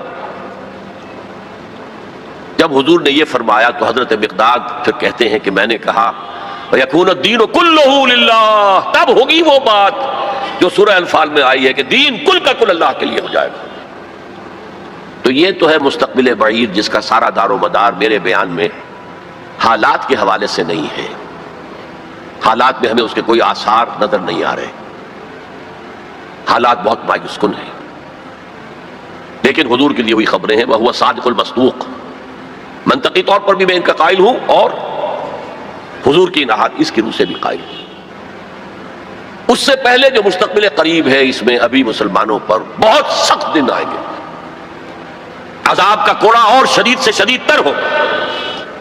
اس کو یوں سمجھیے کہ وہ جو حدیث جس سے میں نے بات شروع کی تھی حزب النعل بالنعل، تو باقی سارے عذاب تو کاربن کاپی ثابت ہو گئے. ادھر ایشورینس، ادھر کروسیڈرز، ادھر نیبوکڈنیزر، ادھر تاتاریس، ادھر گریکس اینڈ رومنز، ادھر بقیہ ویسٹرن اینڈ سینٹرل یورپ. یہ تو صاف صاف نظر آ گیا جو پچھلی صدی میں ہوا یہودیوں کے ساتھ. 6 million of them decimated، ختم کیے گئے ہٹلر کے ہاتھوں. اس کی کاربن کاپی بھی تو آنے والی ہے، اور یہ آئے گی اربوں پر. آج اللہ کے دین کے سب سے بڑے مجرم عرب. کیوں؟ عام قاعدہ ہے جن کے رتبے ہیں سوا، ان کی سوا مشکل ہے. حضور کی ازواج سے کہا گیا کہ نہیں، اگر تم کوئی غلط حرکت کرو گی دوہری سزا ملے گی تمہیں. تمہارا رتبہ بہت اونچا ہے، تم نبی کے گھر میں آباد ہو. عربوں کو اللہ نے فضیلت دی کہ محمد ان میں سے تھے، رسول عربی ہیں صلی اللہ علیہ وسلم. یہ رتبہ بلند ملا جس کو مل گیا. ہر مدعی کے واسطے دار و رسم کہاں. پھر سب سے بڑی فضیلت کیا ہے؟ ان کی اپنی مادری زبان میں قرآن موجود ہے، اللہ کا کلام. ان کو قرآن کے سمجھنے میں کوئی دقت تو نہیں ہے. یہاں میں تو آپ سے کہتا رہا عربی سیکھیں، عربی سیکھیں، عربی سیکھیں، تاکہ قرآن کو اس کی اپنی اصل زبان میں اپنی آنکھوں سے پڑھ سکیں. وہاں تو ان کو تو ضرورت نہیں. پھر بھی ان کا اگر یہ حال رہا کہ جو ملک بھی کولونیل رول سے آزاد ہوا اس نے یا تو اپنا قبلہ کر لیا ماسکو کی طرف اور یا واشنگٹن کی طرف، تو ان سے بڑا مجرم اور کوئی نہیں. ایک حدیث میں آیا ہے ویل للعرب من شر اقترب، بہت ہلاکت اور بربادی ہوگی. ایک مرتبہ ام سلمہ رضی اللہ تعالی عنہا نے ام المومنین پوچھا کہ یہ جو آپ فرما رہے ہیں کہ اتنی بڑی تباہی آئے گی، اتنے بڑے مسلمانوں کے اوپر برے حالات آئیں گے، تو عرب اس وقت کہاں ہوں گے؟ فرمایا العرب یومئذ قلیل، بہت کم رہ جائیں گے. بہت بڑی تباہی آنے والی ہے. اور اس کا نقطہ آغاز کیا ہوگا؟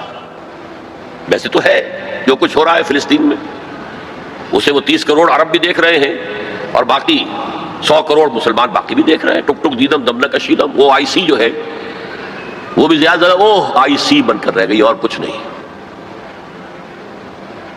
کوئی کسی طرف سے احتجاج تک نہیں ہے.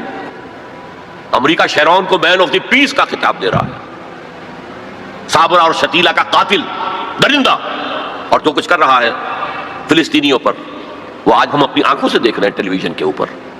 کس طرح بلڈوزرز آتے ہیں ان کے گھروں پر گھر گراتے چلے جاتے ہیں. کس طریقے سے F-16 اوپر دندن آ رہے ہیں، ہیلی کاپٹرز دندن آ رہے ہیں، اور ان کے پاس کیا ہے؟ سوائے اپنی جان پیش کرنے کے. سوسائڈ جو ہے اٹیک اس کے سوا کیا ہے؟ یا پہلے وہ صرف پتھر مارتے تھے، اینٹیں روڑے، اللہ اللہ کا سلام. تو یہ ضربت علیہم الذلۃ والمسکنۃ وباؤوا بغضب من اللہ، یہ تو پہلے ہی ہو چکا ہے. لیکن جن دو چیزوں پر یہودیوں کا اور west white Anglo Saxon Protestants کا اتفاق ہے، وہ ایجنڈا، 4 نکاتی ایجنڈے پر یہ متفق ہیں. نمبر 1، جلد از جلد وہ جنگ ہونی چاہیے جس کی خبر بائبل میں دی گئی ہے، آرمگیڈون. بائبل کی آخری کتاب ہے ریویلیشنز، مکاشفات یوحنا. یہ یوحنا جون جو ہے یہ حضرت یحییٰ نہیں، حضرت مسیح کے حواریوں میں سے ایک جون ہے، ان کے مکاشفات ہیں. اور اس میں یہ ہے کہ ایک بہت بڑی جنگ ہوگی تاریخ انسانی کی، آرمگیڈون. اور اگر آپ دیکھیں گے ڈکشنری میں تو لکھا ملے گا a very big war which will be fought between the forces of good and evil before the end of this world. آرمگیڈون جلد از جلد ہونی چاہیے. نمبر 1، عراق پر حملہ اس کا نقطہ آغاز ہے. آگے یہ سلسلہ کدھر بڑھتا ہے یہ ابھی دیکھنے کی بات ہے. نمبر 2، گریٹر اسرائیل قائم ہونا چاہیے تاکہ پوری دنیا کی یہودی آ کر سما جائے. ابھی تو اس چھوٹے سے اسرائیل میں تو ساری دنیا کی یہودی تو نہیں آ سکتی. اور یہ کہ فلسطینیوں سے اس ارض فلسطین کو پاک کیا جائے تاکہ نہ رہے بانس نہ بجے بانسری. یہ خودکش حملے بھی ختم ہو جائیں. یا انہیں سمندر میں پھینکو یا انہیں جارڈن کی طرف دھکیل دو، چلے جاؤ ادھر. نمبر 3، مسجد اقصی اور ڈوم آف دی راک قبۃ الصخرہ کو گرایا جائے.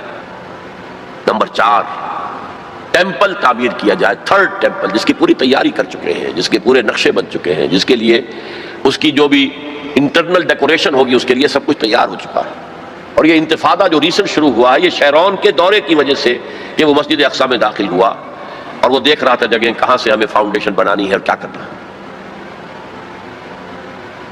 4 باتیں گنوائی میں نے. 5ویں بات ایک اور بھی ہے کہ جب 3rd ٹیمپل تعمیر ہو جائے تو تھرون آف ڈیوڈ لا کر وہاں پر رکھ دیا جائے. یہ مجھے پتا نہیں تھا، یہ تھرون آف ڈیوڈ ابھی حضرت داؤد کا تخت جو ہے کہیں محفوظ ہے. یہ پروٹیسٹنٹس کا ایک رسالہ نکلتا ہے دی ٹرمپٹ، فلاڈلفیا سے، امریکہ کے شہر فلاڈلفیا سے، دی فلاڈلفیا ٹرمپٹ. اس میں پتا چلا یہ ایک پتھر تھا جس پر بٹھا کر حضرت داؤد کی تاج پوشی کی گئی تھی. اسی پر حضرت سلیمان کی تاج پوشی ہوئی، اسی پر بعد میں ان کے اور جو بھی تھے حکمران ان کی تاج پوشی ہوتی رہی. وہ پتھر ٹائٹس نے جب گرایا ہے یروشلم کے اس 2nd ٹیمپل کو تو وہ اپنے ساتھ لے گیا. وہ روم پہنچ گیا، روم سے آئرلینڈ پہنچ گیا، کیتھولک ملک ہے بہت بڑا. وہاں سے اسکاٹ لینڈ آیا، وہاں سے انگلینڈ میں آ گیا اور اسے رکھ دیا گیا جو ان کی پارلیمنٹ کے ساتھ جو گرجا ہے. اور 14ویں صدی عیسوی میں اس کو ایک کرسی میں بلڈ کر دیا گیا سیٹ کی حیثیت سے. اب وہ تھرون ہے. اسی کرسی پر بٹھا کر انگریز جو بھی بادشاہ ہوئے اور جو ملکائیں ہوئی ان کی کورونیشن ہوئی ہے، وہ وہاں سے لا کر اب یہاں رکھا جائے گا. البتہ اس کے بعد ان کے ایجنڈے مختلف ہو جاتے ہیں. یہودی سمجھتے ہیں ہمارا مسیح آئے گا، وہ اس تخت پر بیٹھ کر دنیا پر حکومت کرے گا. اس کے لیے بھی سمجھ لیجئے ان کے مسیحا سے مراد کیا ہے. ان کے ہاں چلی آ رہی تھی پیشین گوئیاں کہ ایک مسیحا آئے گا جو تمہارے دل ادر دور کرے گا، تمہیں عظمت تک پہنچائے گا. وہ حضرت مسیح آ گئے، انہوں نے مانا ہی نہیں. تو وہ پیشین گوئی جو ہے ابھی موجود ہے. The position is vacant. ابھی تک وہ مسیحا نہیں آیا. They are waiting for their مسیحا، اس لیے کہ مسیح کو تو مانا نہیں. اور عیسائیوں کا خیال ہے حضرت مسیح کا جو 2nd نزول ہوگا، 2nd کمنگ، تو وہ اس تخت پر بیٹھ کر حکومت کریں گے پوری دنیا پر. یہ ایجنڈا ہے. کوئی سبب معلوم ہو سکا ہے آج تک کہ عراق پر کیوں حملہ کیا گیا؟ اور کمال ہے کہ اس قوم نے پھر اسی شخص کو منتخب کر لیا. 9/11 کس نے کیا اس کی کوئی کبھی تحقیق ہوئی ہی نہیں، روک دیا گیا. جب شروع میں تحقیق شروع ہوئی تھی تو پہلے تو بیان آیا تھا بش کا کہ یہ لیک کیوں ہو رہی ہیں چیزیں اس سے، اور پھر سسٹم روک دیا گیا. یہ سارا جو معاملہ ہے history is going towards that direction. لیکن بہرحال اس میں جو مسجد اقصی کی شہادت کے بعد اور قبۃ الصخرہ کے گرانے کے بعد جو خون کھولے گا عرب نوجوانوں کا، اس کا آپ اندازہ نہیں کر سکتے. عرب کے اندر جوش تو اب بھی ہے، نوجوانوں میں بہت ہے. وہ ایک ایسی بات ہوگی کہ جس پر خون جوش کھائے گا، اور اس سے پہلے تو یہ حکمران کہ جو ویسٹ کے گماشتے ہیں یہ انہیں قتل کریں گے، بھونیں گے. اور پھر یہ کہ کرسچنز اور جیوز، اور انہیں جیوز میں سے اینٹی کرائسٹ بھی کھڑا ہو جائے گا، دجال. یہ مقابلے ہونے ہیں، لیکن میں اب تفصیل میں نہیں جانا چاہتا. لیکن ان کے ذریعے سے عالم عرب پر تو بہت بڑا، بہت سخت عذاب آئے گا. باقی عالم اسلام دوسرے درجے میں ہے مجرم. ہم سمجھتے ہیں کہ نمبر 2 پر ہم مسلمانان پاکستان ہیں، جنہوں نے اس ہندوستان کی تقسیم اسلام کے نام پر کروائی، اور 57 برس گزر گئے ہیں کہ اس اسلام کا کوئی نام و نشان وہاں نہیں ہے. وہی اسلام ہے جو ہر جگہ ہے، یہاں بھی ہے. مسجدوں میں آپ بھی جا رہے ہیں، ہم بھی جا رہے ہیں. لیکن وہ اسلامی نظام جو کہا گیا تھا کہ اسلام کے اصول حریت و اخوت و مساوات کا ایک نمونہ دنیا کو دکھانا چاہتے ہیں، وہ کہاں ہے؟ لیکن یہ کہ جہاں تک عرب پر اس عذاب خداوندی کا تعلق ہے، اس کا تو مجھے یقین ہے ہوگا، اور ہولوکاسٹ سے کم 10 گنا ہوگا. خاکم بدہن، جیسے نیبوکڈنیزر کے ہاتھوں جتنے مرے تھے، اس سے 100 گنا جو ہے وہ تاتاریوں کے ہاتھوں مرے. لیکن یہ کہ باقی امت جو ہے، شاید اللہ تعالی ہمیں ہدایت دے دے، شاید اللہ تعالی قوم یونس کی طرح ہمیں توبہ، اجتماعی توبہ کی توفیق دے دے. اللہ کی رحمت سے ہم اس اعتبار سے مایوس نہیں ہیں. اپنی جو بھی ہماری بساط ہے کوشش کر رہے ہیں کہ وہاں پر اسلامی نظام آ سکے جس کے لیے وہ ملک بنایا گیا تھا. بہرحال یہ ہے میرا تجزیہ مستقبل کے بارے میں. میں اب اسی پر اتفاق کر رہا ہوں، معمول سے بھی زیادہ ٹائم آج ہو گیا ہے. اللہ تعالیٰ مجھے بھی اور آپ کو بھی توفیق دے کہ ہم کمر ہمت کسیں اور اس دلدل سے نکلنے کی کوشش کریں، اور اپنی زندگیاں وقف کریں اس کام کے لیے کہ جیسے کل میں نے کہا تھا، جاگو اور جگاؤ، ہوش میں آؤ، دوسروں کو ہوش میں لاؤ. پھر مل جل کر وَلْتَكُن مِّنكُمْ أُمَّةٌ يَدْعُونَ إِلَى الْخَيْرِ وَيَأْمُرُونَ بِالْمَعْرُوفِ وَيَنْهَوْنَ عَنِ الْمُنكَرِ. اللہ تعالیٰ توفیق دے. وما توفیقی الا باللہ العلی العظیم.